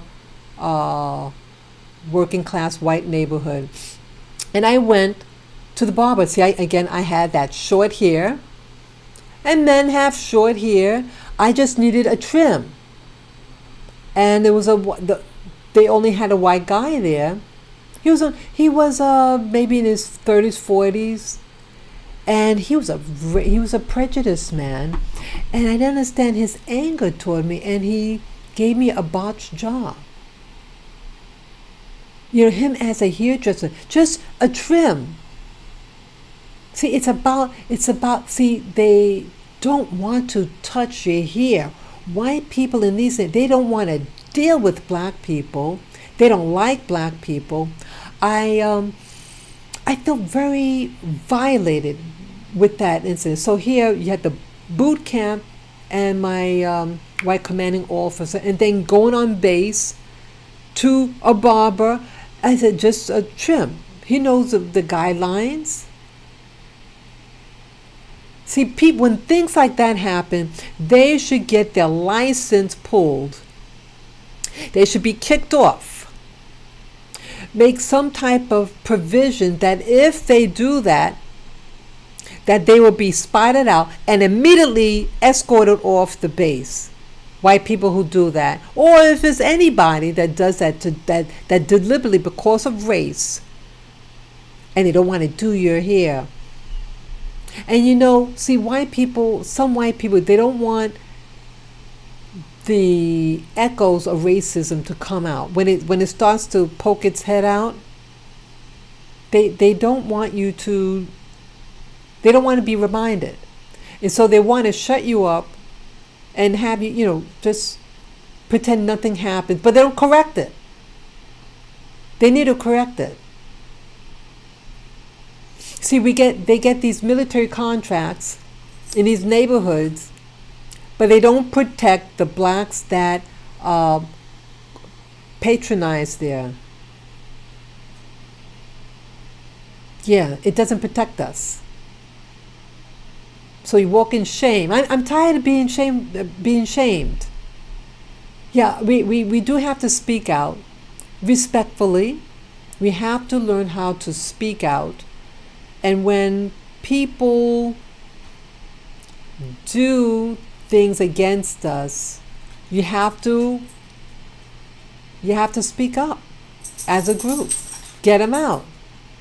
Here, we win all this war for America, and this is how they reward us. Let me continue read on. It says, I remember one of my first days I was working, I wore some lip gloss, and one of my sergeants said, "You're wearing makeup?" I said, "Yes." He replied, "You're not allowed to wear makeup." And I said, "Yes, I can, according to this Army regulation, blah, blah, blah.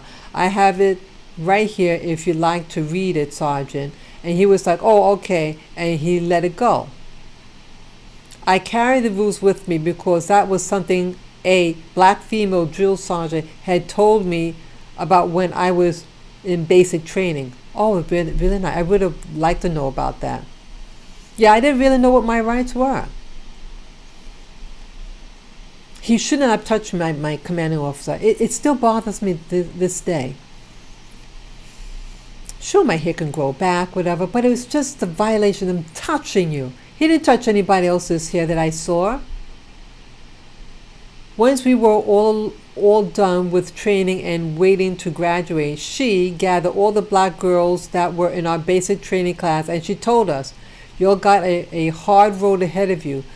Being short, being black women, especially being a short black woman, I know what it's like. The Army is very male dominated, and you're going to come across a lot of scrutiny, even wearing makeup," because I remember that day she wore makeup. Interesting. I never heard that about being short. I'm tall for most women in America, especially in New York City. I'm taller than maybe 95% of the women that I meet. Yeah, the women that are taller, they generally from visitors from like the Midwest, I think they're from. White women, they have like that German blood, so they could be tall, or maybe Holland. Yeah, they could be tall. So I was usually always taller. But in the military, because you're dealing with the whole of the United States of America, I was like a little not exactly in the middle, but but maybe in the middle. Yeah, more people were shorter than me, but man, we go the whole nation. Ooh, we had some women who were giants. Oh yeah. Okay. Yeah, I like to find out more about that. Okay, look at this. Finding a hairstylist in Iraq who knew how to style black hair was a major challenge. Yeah, that would be a major challenge.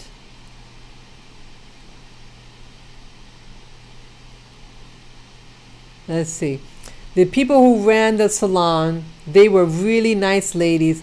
I would go there all the time to get my eyebrows threaded and get a manicure, but they didn't speak English that well. And that's why I was like, oh no, I don't trust them in my head, because they don't know what I'm saying. I don't know what they are saying. Getting your eyebrows threaded and getting a manicure is one thing. Getting someone in your head is another. They understood a little bit of English, Like if you said eyebrows, of course they say, okay, oh, I'll fix your eyebrows. But I can't say, oh, I want my hair retouch, relax, and I need a no-lie conditioning perm. So I just never did. Yeah. Also, I noticed a lot the black women like to say they're getting a perm. No, you're not getting a perm. You're getting a relaxer. See that? I need a no-lie conditioning perm. No, you need a relaxer. See that we don't want to admit what we're getting. We're getting a hair relaxer. We're not getting a hair perm. People with straight hair, when they get their hair done, they get a perm, or what they call a permanent wave. See, it's all about, you want to be like the white girls and say, I'm getting my hair permed. No, you're not getting your hair permed. You're getting your hair relaxed. Why try to hide what you're getting? I knew that, and I know girls like that. You're getting a relaxer. It really burns me. Really burns me. Call it for what it is. When asked about finding black hair products overseas, she explained her mother had to fly items over. Interesting. Wow. So you know what this is saying? You want to be a rich black person? Go specialize in black hair care products and be a billionaire. See my hair. I used to. Let's see. I would say I was introduced to some of the black hair products. This girl in 1984, she told me this brand that she used for her hair, and I tried it. But I would just use any, I have to be honest, I kind of use anything, but when she introduced me to that, so I started buying things like that, and they had this leave-in hair treatment, Infusium or something, I think it's called, my hair is really simple. Anything like with hair conditioner, you put tons of it in it. Yeah. Let's see. The scrutiny I would have received from my superiors would have been hell if I went natural women.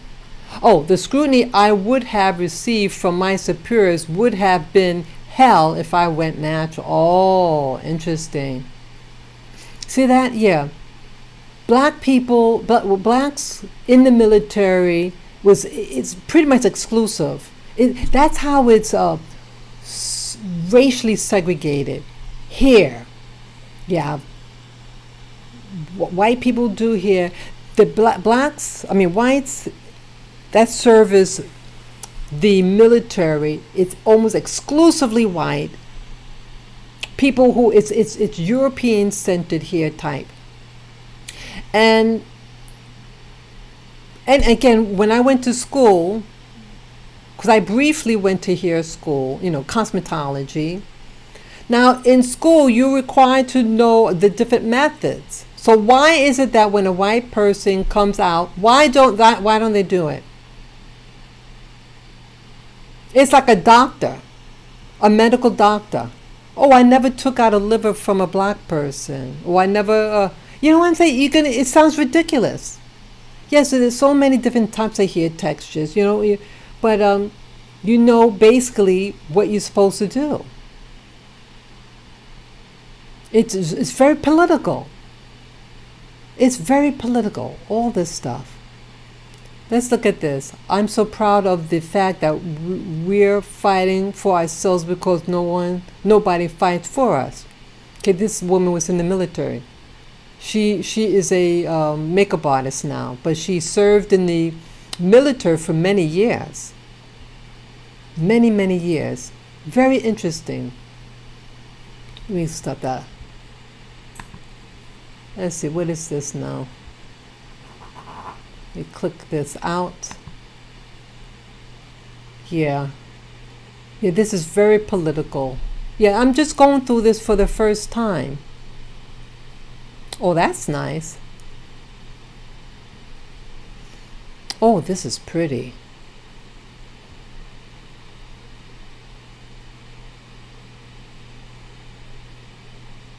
Very nice. African American cornrow style. That's not cool. Yeah, that's nice. Marines relax rules on locks. Army amends regulation against blacks. See, when they're making laws or requirements, and when they're dealing with the public, you have to have people that represent these type of people in it, so that it's balanced. If you don't have this type of here, get someone who, as a collective, right? As a collective, because a lot of black people are in the military. So you should have black people in there when they make rules and regulations from that group, because they know about that here. But see, it is dominated by white men. White men from the countryside. Let's see. How to make a military bun. Let's see. Black female. So, what is this? Okay. What looks like here. Okay, black female soldiers say the Army new hair rules are. Oh, this picture here looks like, they look like they're being fitted for their clothing. Yeah, you have to line up and you get size. Because see what they're wearing, it looks like it's brand new. Like they just put it, yeah, they're probably being fitted here. See all the boxes here? Because they have to get size for shoes and all that. See her hair there. She has to have that pinned up. Let me see. Let me click on this. Oh, black female soldiers say the Army's new hair rules are racist. When was this put up here? Oh, okay, this is old. This is in 2014. Yeah. Yeah, okay. Interesting. Let me see other pictures. Yeah, they probably don't know how to do it. Oh, God. What is that reminding me of? Do they get these white women who don't like you? I shouldn't judge her, but does this girl look comfortable? Does this black girl look comfortable having her hair touched? I don't know. Oh, DOD, Department of Defense. Yeah, she needs someone to defend her rights. Poor girl. Yeah. They are people who really don't like you. I'm tired of it. I'm tired. It's really something. That's what I could say. Let me just go through anything else. You know what I want to check now? Let me try something here. Oh, I'm putting my mic. I just want to try something. I want to type in about the United States black hairstyles in the Navy, U.S. Navy, let me see, Navy. Let's see, black hairstyles in the Navy. I'll say U.S. Navy. Let's see, U.S. U.S. Navy. Oops. Pressed the wrong button. I'm sorry. U.S. Navy. Oh, see, I don't see anything specifically Navy. Let me see. Oh, I like this. I like the short crop like that too. Oh, Navy. Let's take a look at this. Here's us for black women approved by Navy. Okay, okay. See, I was in the Navy. Yeah, for many of you, yes, I was in the United States Navy from back in the 1980s. Navy finally allows black women to wear their hair natural, to wear their natural hair. Okay, let's see what year. Okay, this is 2018. That's not true. My hair was natural. See, they have to be more. Let's see. Yeah, that's not accurate. Because my hair is natural, was natural, and I was in the military, and I was in the Navy. But let's see, but let's read on to get the context, what they mean in this article. Let's see. Okay, let's see. The Navy yielded to calls from black female sailors who complained that the texture of their hair made it difficult to comply with hairstyle regulations. Okay, I want to make sure if I didn't give the date. This is posted July 12, 2018, so that's just 2 years ago, a little over 2 years ago. A change went into effect on July 11 that will permit female sailors to wear dreadlock hairstyles, wider hair buns, and ponytails while in uniform. Oh, I wonder what that means, wider hair buns. I don't know what that means. The Associated Press reported, this accommodation makes the Navy more inclusive. Chief of Naval Operations Admiral John Richardson said. Let's see, what else? I want to find out more about this. Female sailors can now wear ponytails and other hairstyles in a change to Navy standards sought by many black service women. I don't know what they mean about that. Black girls had their hair pulled back in a little ponytail. It wasn't long. It might have been maybe 1 inch, 2 inch, but they had their hair pulled back. I don't know what they're talking about. I don't know what they really mean there. Let's read on. Okay, the Navy says it will now allow. Okay, I already read that. I'm sorry. Black women across the military branches have been challenged to comply with various appearance standards for female service members that were not written with them in mind. The Marine Corps was the first service branch to allow locks and twists, according to Marine Corps Times. Yeah, a lot of blacks are in the Marines. It went into effect December 2015. Okay, let me go on. Okay, from the psychological effects of the regulation on black women to the expense of using harsh chemicals to straighten their hair to comply with these rules. Yeah, because our hair naturally puffs. And you have some white people who have curly hair. Maybe not as curly as an African, African type hair. And yes, I know, not all Africans got a tight curly hair. You have some with straighter hair, of course, but in general. Okay, change came to the Army in 2017 after First Lieutenant Winna Andrews, a District of Columbia National Guard, submitted an acceptance to the Army's grooming policy request. It included a YouTube video on how locks could be worn appropriately while in uniform. Let's see. Ordered Kent to take out her braids even though they comply with grooming standards of the time. Oh, let me read that. Okay, in the Navy, Captain Thoraya Kent was a senior member of working group that recommended the changes that came into effect on Wednesday. Kent's hair had been an issue during her 26 years in the Navy. Wow. In that last one instance early in her career, a superior officer ordered Kent to take out her braids, even though they complied with grooming standards of that time. Because of the texture of my hair, it stood up. It stood straight up. It was a very embarrassing moment that stays with you.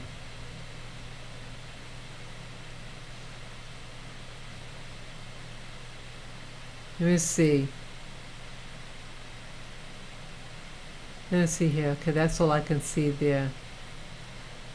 Yeah, it's very frustrating. Look at that there. Let's see. Yeah, I was in the Navy. What's it? Admiral Michelle Howard, a trailblazer. See, when something is not broken, but see, they make it personal. We're fighting for other people. It's okay, we're fighting for other people, but don't mess with us. You know what I'm saying? Don't mess with us. We're already humiliated. We don't have our land.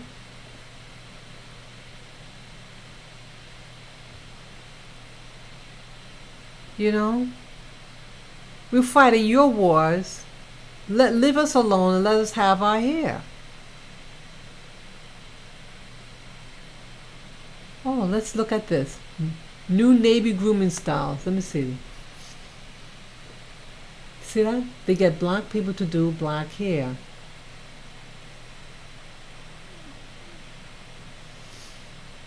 It's a damn shame you gotta do so much.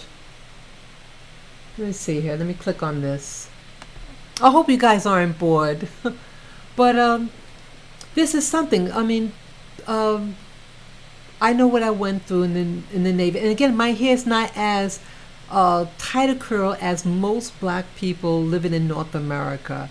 So I could easily, keep my hair short. It wasn't an issue. My hair is easy to take care of when it's very, very, very short. Again, it was only 1 inch long. But man, some of us we have very tight curly hair. It was longer for them, and when they washed it, no hair conditioner. We couldn't use the hair conditioner when we had to do the mustard gas activity. So it was a lot of hair breakage, and you don't feel beautiful when you're not able to groom yourself to what you have. Oh, I think also it's an issue. They did, not to hear like back in those days, people also had what they call the Jerry curl, and so you have the curl activator solution. Makes it like a shiny and curly. That because it can mess up the pillows. So it's really not considering our basic hair needs of the day. Let me read this now. So I get off on a tangent, I know. A new Navy grooming standard and big changes for sailors assigned to Marine units. Everything you need to know. Okay, Ensign Paris Smith stands watch aboard the destroyer Carney. September 21 Navy release has clarified the Navy's new set of hairstyles, cosmetic, and advisory regulation. Also with hair requirements should be based on, going to having a licensed cosmetologist. Here, the hair schools to help make policies based on hair type. So you make an intelligent calling on what is permissible. A July announcement providing updated Navy guidelines of authorized hairstyles and acceptable wear of hair and nail accessories for women in uniform missed an opportunity to clarify grooming questions that have long miffed sailors. Passed in an effort to remedy any uncertainty stemming from the previous rendition, the Navy released another update to its grooming standards last week that delves into greater cosmetic detail. Left out of the initial July guidance but included in the update is a new directive that promises sweeping uniform and grooming standards for all sailors assigned to Marine Corps units. These are new hairstyles the Navy has authorized for female sailors. Let's click on it. Oh, look at this. Sailors attached to Marine units must groom like Marines. Uh-oh. Well, we know Marines are the first line of defense, so I would imagine it'd be extremely strict. Wow, look at that. Effective immediately. Sailors assigned to U.S. Marine Corps units who wear the Marine Corps uniform will abide by Marine Corps grooming standards. The September 21st release says, barbers everywhere who specialize in the old skin fade rejoice.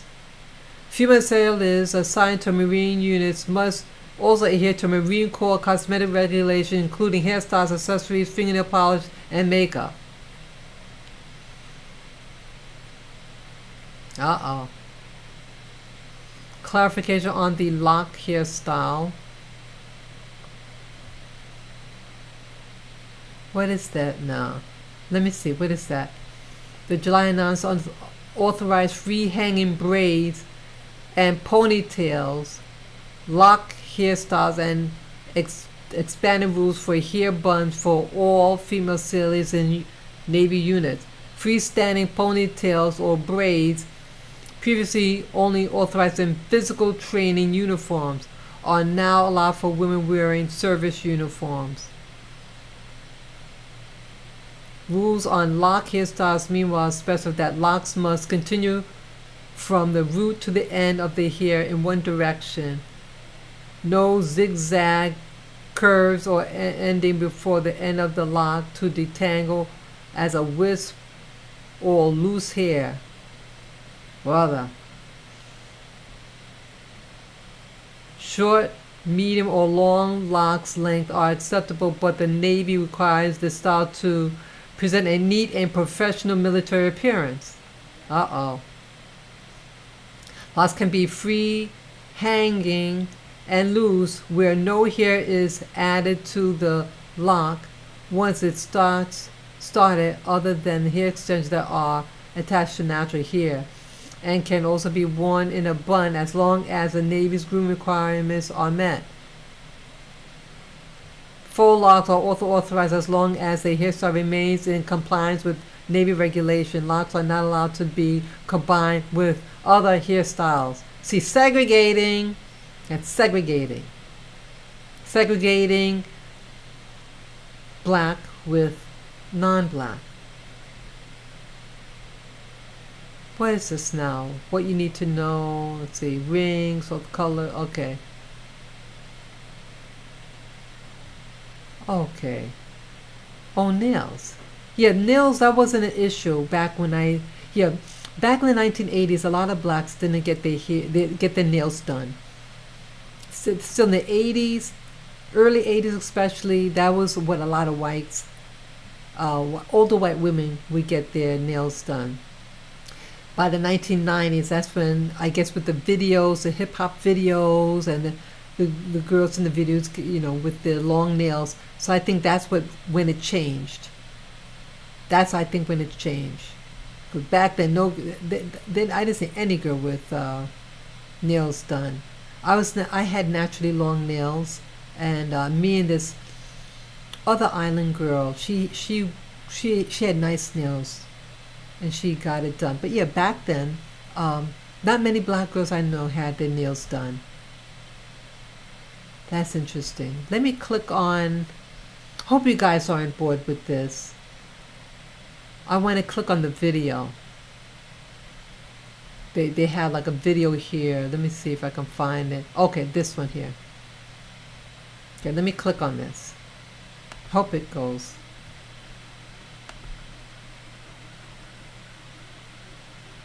Okay, let me click on it. Let's see what it says. Uh-oh. Let me put it back. Good afternoon. I'm Gabrielle Pfeiffer with Military Times. Women's hair can sometimes be a hassle, but the new guidelines authorized by Navy officials will expand hairstyle options for women. This will make it easier and more inclusive for women with different hair types. Free hanging ponytails, a single braid, and a French braid can finally be worn outside of physical training. They're acceptable to wear in service, working, and in PC uniforms, as long as the accessories can be seen and are the same color as the hair. However, the hair must be worn above the bottom of the collar when working in hazardous safety environments. See that above the bottom of the A collar. little wider from the previous 3-inch roll that was in place.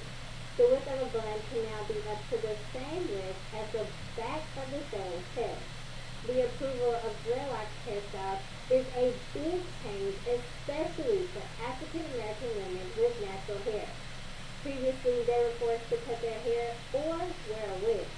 The locks can now be worn in a bun for short, sorry. medium, or long hair lengths, just as long as the hair forms straight lines and includes knee parts that are square or rectangular shaped. New hair growth cannot exceed more than half an inch, and the locks must surround the whole head. When the locks are worn loosely, they can't be no more than 3/8 of an inch apart and no wider than 3/8 of an inch. And women now have permission to let their hair down in their dinner dress uniforms. Hairstyles still have to be neat though, and they can't interfere with protective masks or equipment. Though a commanding officer has the final say on whether the hairstyles meet professional and appropriate standards. These rules have not been extended to the United States Naval Academy. For more on this story, visit militarytimes.com. Okay. Yeah, boy, my mind was, I was daydreaming a little bit there, and let me turn the thing. Okay. I was just daydreaming there for a moment. My mind it went back to the time I was in the military, and it's still a sensitive issue. That it's like even back then I cut off my old relaxer that I had in my hair. It produces a lot of hair breakage when you have the new growth and the old, and the processed hair. It snaps right off. And I said, let me just cut it all off. And it was a great feeling. It's just a violation. You feel you're being judged. You're potentially sacrificing your life. When you join the military, that some things could happen, right? And to be petty, it's a power thing. Yeah, here is political, and it's enough for them to get you here. I mean, cause like a war. It's war on a here. What is this? News rules were released July 11. Okay, I was hoping that was a link. Let me see. When was this law? Okay, this is July. Let me see what year. Okay, this is 2018. Let me do a search. Let me see here. I'm gonna Google. Let's see. I'm doing a Google here. Okay, Navy. Oh, Navy regulations for black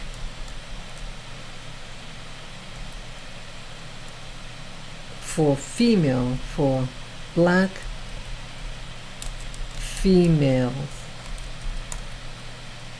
Oh, 2018. Okay, let's see. I want to get the actual law. Let's see. Admin. Let me change the window so you see what I'm looking at. Oops, I have to press it again. Okay, this is the screen I'm looking at. Let's see here. Okay, the U.S. Navy announced on Wednesday that it will allow servicewomen to wear different types of hairstyles, including ponytails and locks, The Associated Press, July 12, 2018. Okay. Let's see. Okay, NAF 2018.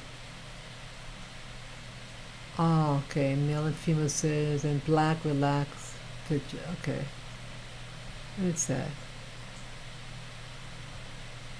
Person appearance, public NAF male. This policy applies to female service wearing the Navy uniform. Let's see. I want to find some natural. Let's see. I want to find the actual public Navy mil. Let me click on this one. Let me click. I'm curious what that would have. Okay, this definitely look military. Let's see here. Unclassified. Let's see. Subject Navy Uniform Policy and Uniform Initiative Update. Okay. I want to find about here. That's what I'm looking for. I hope I can find it.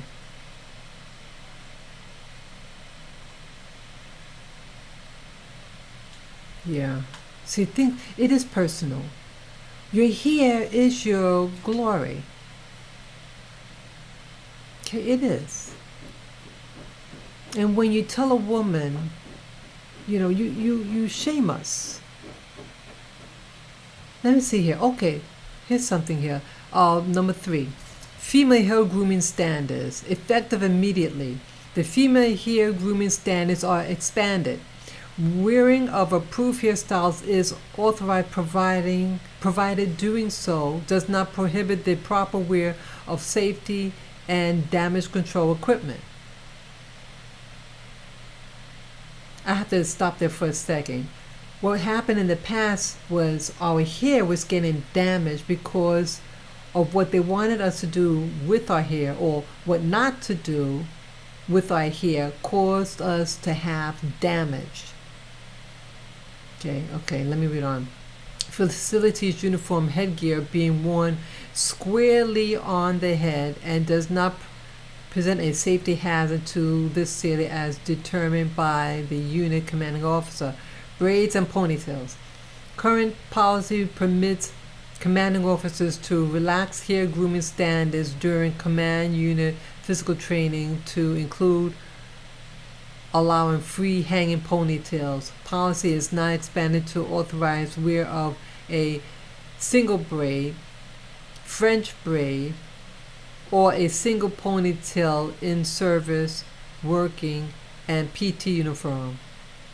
The initial accessory for ponytail will not be visible when facing forward. Oh, interesting. Authorized accessory devices must be consistent with the color of the hair. The end of the braid or ponytail may extend up to 3 inches below the lower edge of the collar of the shirt, jacket, or coat. Interesting. In spaces or environments where there are operational hazards such as rotating gear, etc., the hair may not be worn below the bottom of the hair collar. Hair buns.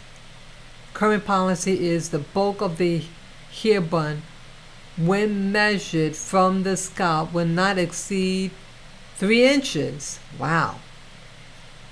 The expanded policy is that the width or diameter of the hair bun will not exceed or extend beyond the width of the back of the head. Okay.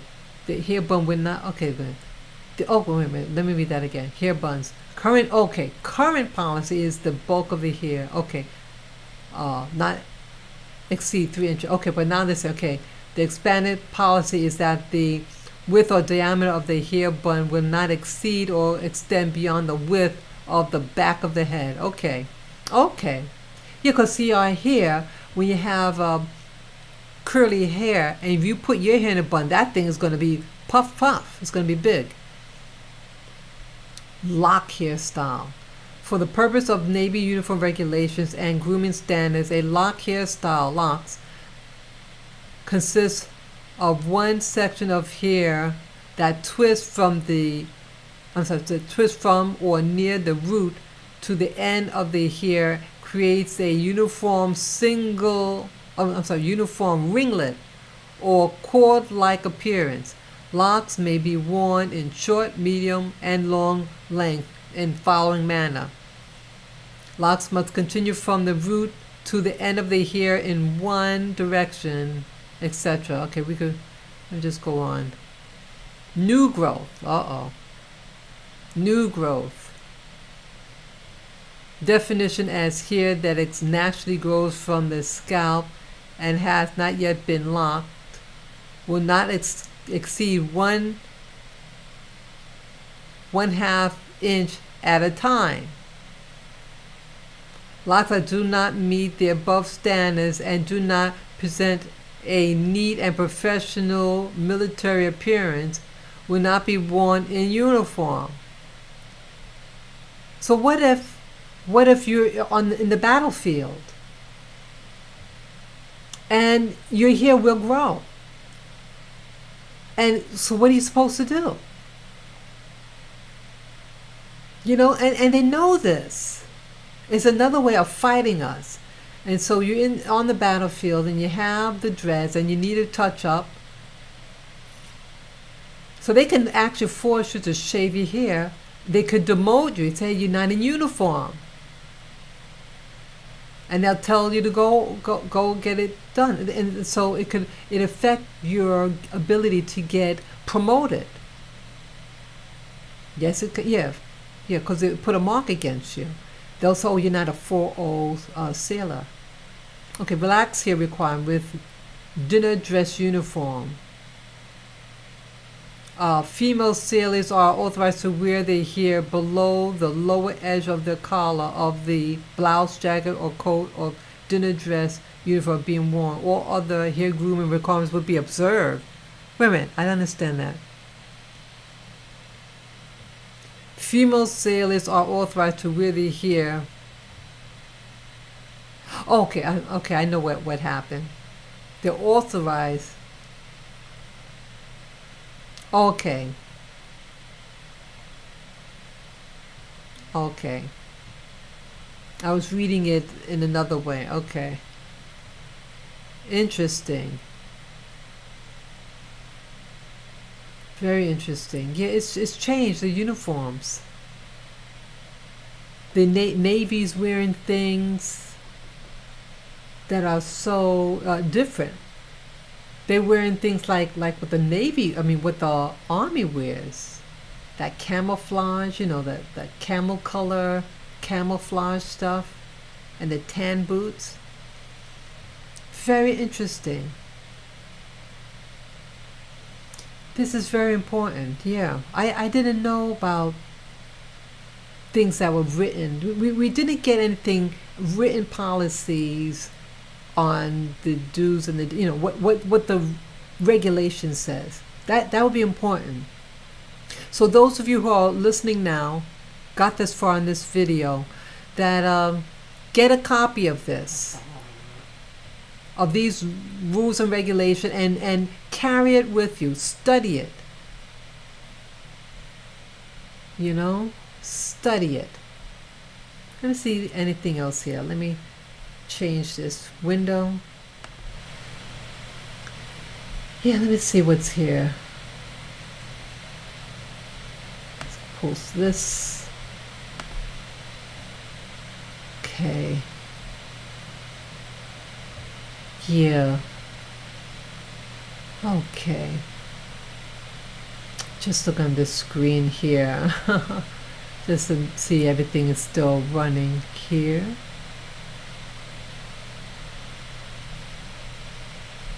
Boy. Oh. I hope I did this right. I'm looking at this screen here, and it has the thumbnail. I don't see the actual. I hope it's playing. Hey, you guys who are watching right now, do you see my face on this? I hope you do. Let's see here.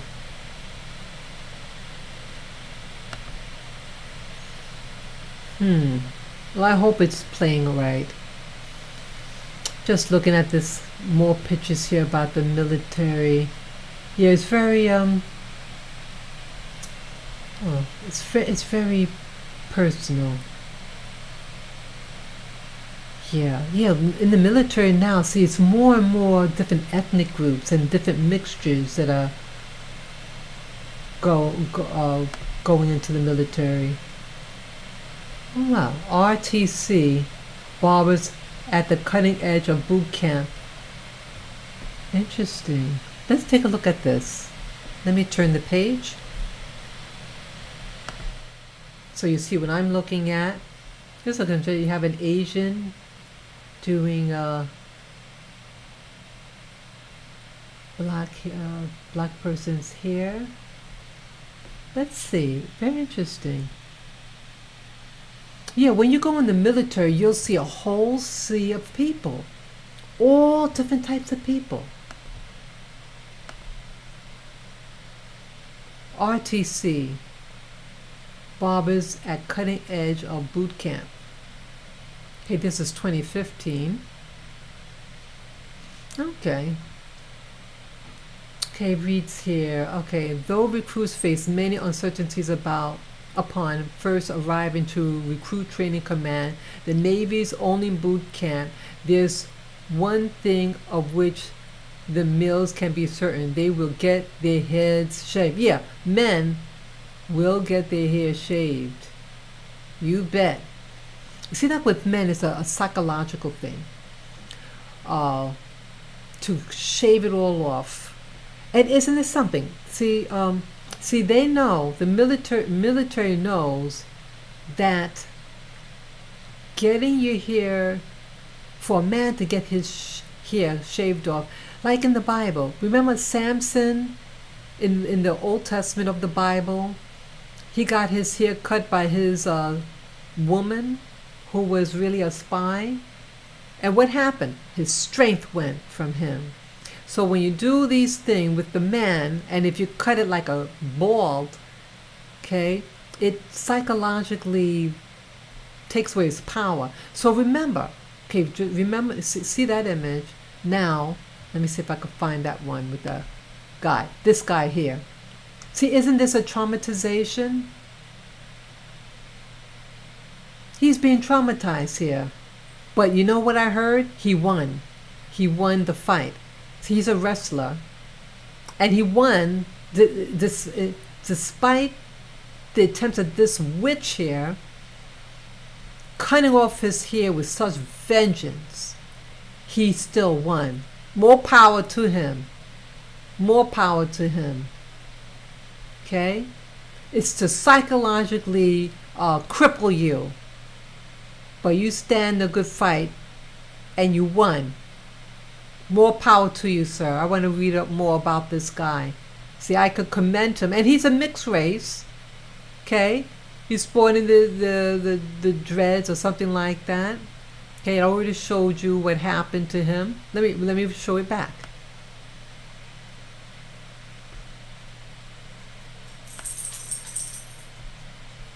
Okay, I already showed the cap. And a few months later, a wrestling official told New Jersey high school athlete Andrew Johnson he would have to cut his dreadlocks in order to compete. To make sure our beauty is welcome. Okay, see that? They want to screw you, traumatize you, to humiliate you in public. Because your hair can do something that theirs cannot. It really bugs the hell out of me. It does. Let me see here. Okay, I already showed you that. Okay. Yeah, ladies, and, know your rights. Carry the regulations. Yeah, I wish I knew that. things like that. I did have a company. I had a black female company commander there, and she didn't have the power, or at least she didn't push the issue. She says there's nothing wrong with that. How she has it here, he just freaked out. I don't want them, I don't want them to touch any part of our bodies, whether our hair or nails. Don't have them touch you. It really bugs me when I think about him touching my hair. I don't like that. So the Crown Act that where is that now? That's a change. Oops. I'm sorry, maybe it's the other one. Yeah, this thing. The Senate Bill number 188 about it's called the Crown Act. It's an acronym, the Crown Act, and let me see here if they show what the acronym is. Yeah. Will you be able to look at it for yourself again? Yeah, this is the bill that was passed for the first time in this country in California. See here on the top right, July 4, 2019, okay? And it's now been, I was told it was passed in New York, the state of New York. So this is great news. But again, the military and non-military, it is different, because the military, they set up their own rules, but I think it's an important step. Yeah, very, very important step. So I can't think of anything else here, but I felt it very necessary to share this information. Again, this is the first time that I ever heard of this, and I want other people to know about this. Yeah, I'm not in the private sector. I'm not in the job sector right now. So some things I may not be as aware of because I'm not in the business world anymore. I'm just looking here. Anything else? Yeah, we've come a long way, but still, it's like we make a step forward, but again, it's things happen. Yeah, it's still a very touchy issue for me, getting here and your body. It's really about respect. And see, I understand the anger that many of us have, and again, my hair may not be as tight a curl, but even with me, the things that I went through, it's you feel it. It was not that long ago. I went to a hair salon. I did talk about this before. I went basically to get a so-called black person or black Latina to do your hair. I have to go way uptown to get my hair done, and I just I want to go to a place where I live, near where I live, walking distance, and I wanted to get my hair colored. And the white salons, they know about hair coloring. It's not something that's really focused in the black community, black people here, textures. I didn't have any chemical process here. It was just virgin hair. I just wanted to get a simple hair color, and that's it. And the experience I went through, the hatred, it was they were of Russian background. They were immigrants, and the guy that worked there, you feel the hostility, and they didn't want to do my hair, but all they had me sit in a chair for a while, and all these other people coming in and being serviced right away. They shampoo people. Oh, come right along. Let's get your hair washed. To the other people, but me, I'm just sitting there. I said, when are you gonna work on my hair? I wanted to get, But in a nutshell, how it ended. They did eventually do the hair, But I knew what happened. They didn't want to do my hair. They wanted me to get discouraged and walk out. Oops, sorry, someone message popped up. Yeah, they wanted. Oh, I'm sorry, I got distracted. Something prompted up.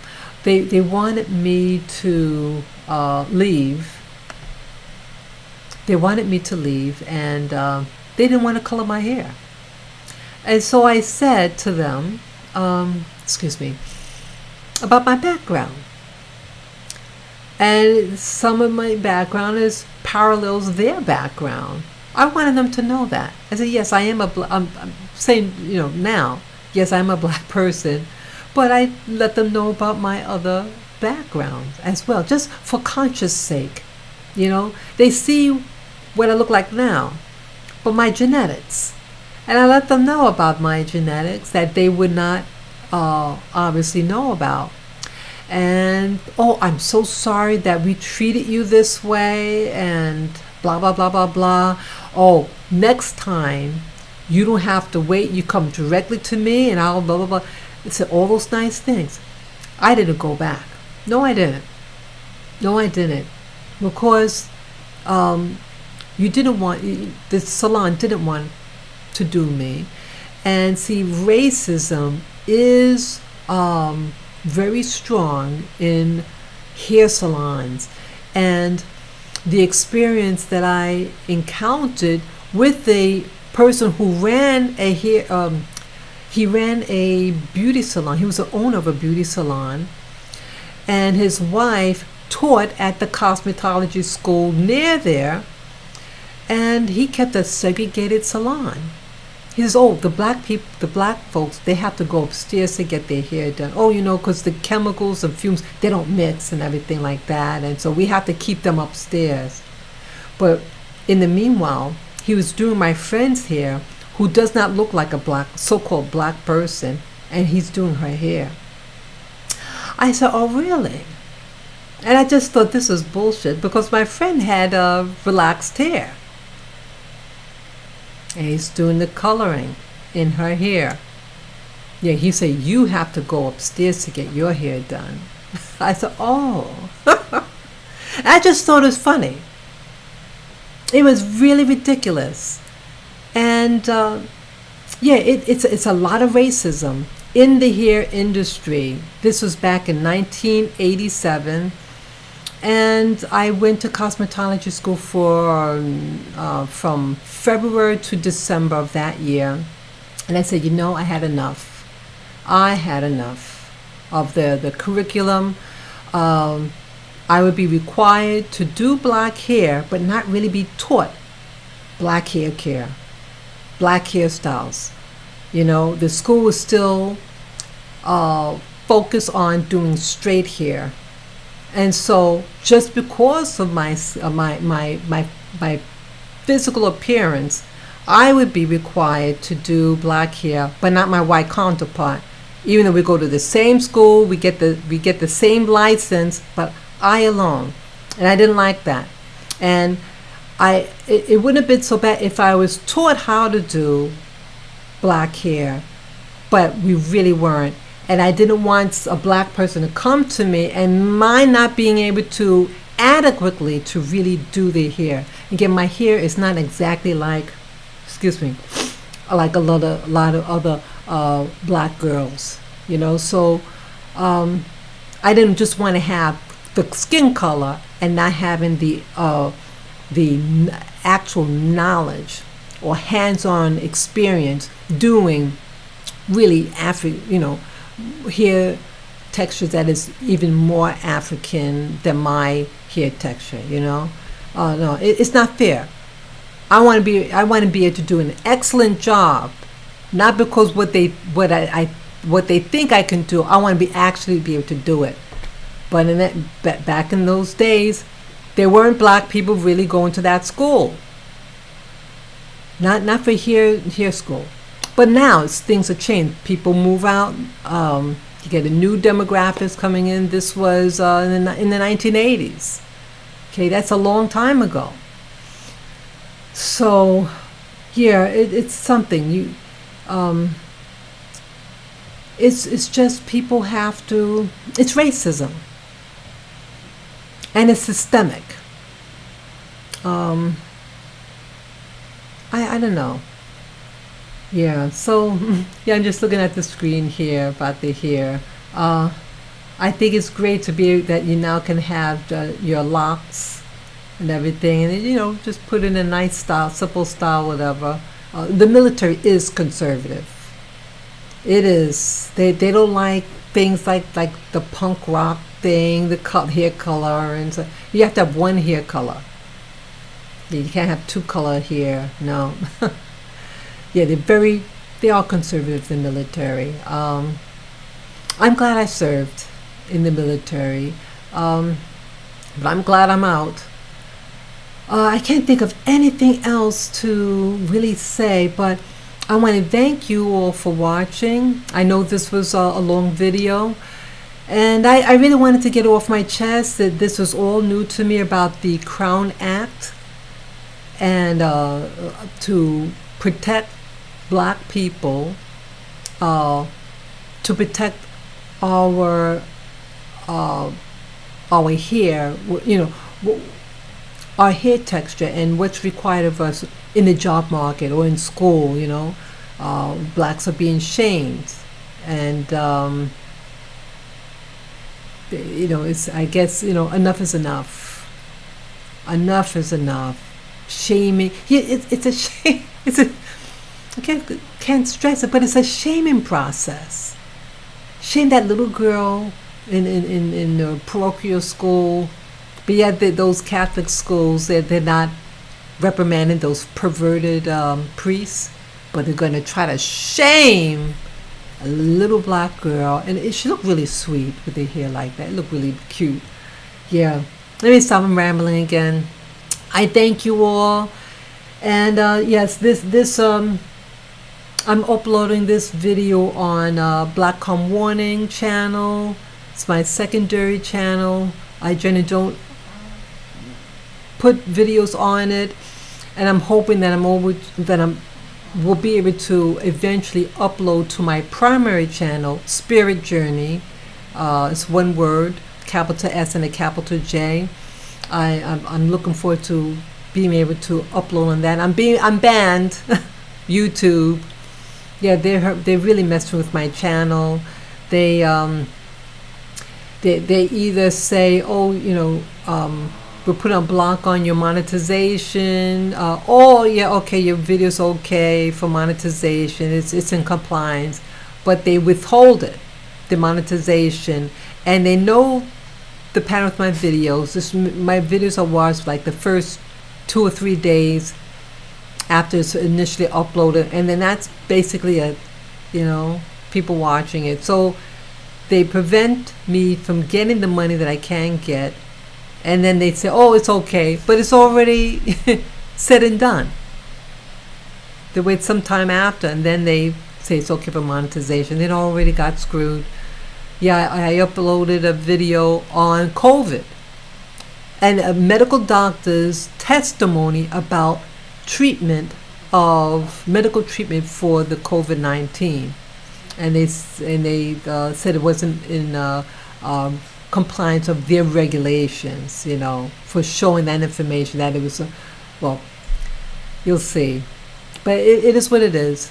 So I'm thankful that I do have at least this channel that I can live stream and upload and keep a copy of it, and go from here. Yeah, things are happening. This is war on us on many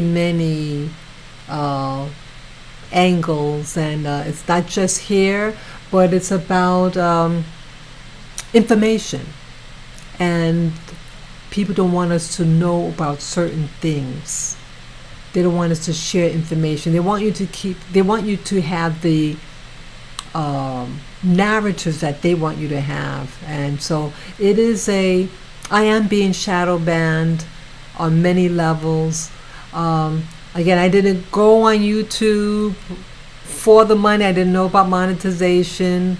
And it was some years after my channel got started, Spirit Journey channel, that I decided to monetization. You have to qualify for monetization, and at that point, I said, let me do it. So I didn't start my channel for the money, and I'm not making a lot of money, but I'm doing this now because it's more like a calling that I so desperately want people to be in the know, because I know what it's like to, and in this case, like with the hair and in the military, and my going to cosmetology school one time. I had to leave cosmetology school. I didn't get my license. I didn't complete the program. I said, I had enough. So you ladies out there, don't take your hair for granted, and don't take it for granted when you go to cosmetology school to get your license. You're probably gonna experience a lot of things, but now I'm sure it's opened up more, because now you have those videos and girls want to look certain ways, like people in the media and stuff like that. And so the hair care business in the Black community is booming. But quality first. It's not just having a hairstyle. You want your natural hair to be healthy and strong. Things could look good, but your hair's not healthy. Just like with bodybuilders. You think those people, because they got big muscles, that they're healthy. A lot of them aren't. A lot of them die from cardiovascular disease. They die of heart attacks. Yet they miss the muscle, right? Yeah. Don't be deceived because what something looks like that is healthy. Your natural hair, what you do to your hair, if it compromises its integrity, the strength, the quality of the hair, then don't get it. If something's going to mess up your skin, don't do it. If something's going to mess up your natural nail, don't do it. True beauty is health. And when your body or your hips, your extensions are healthy, that is beauty. Okay? Focus on beauty, to the true essence of beauty, which is health. Go for health, not the looks, but the actual integrity of your being, okay? That is beauty. So with that, thank you again for listening. Peace, love, and joy to you all. Share my video with friends, family members. Comment below what questions you may have, or your experiences, and those of you who want to donate to my channels, or my channels, I have a PayPal me account, and let's see, it's PayPal me /spirit JNY. And let me put that in there. Let me see if I can do this right. What do I have here? Let me see. I should have a pop-up. Let's see, the chat room. Where's my chat? Oh, brother, I don't know where the chat. Oh, where is it? I had like a chat box. Let me see here. Let me click on. Oh, there it goes. Okay. I'll just click it on here. I almost forgot I have a chat. Okay, let me put it in. PayPal.me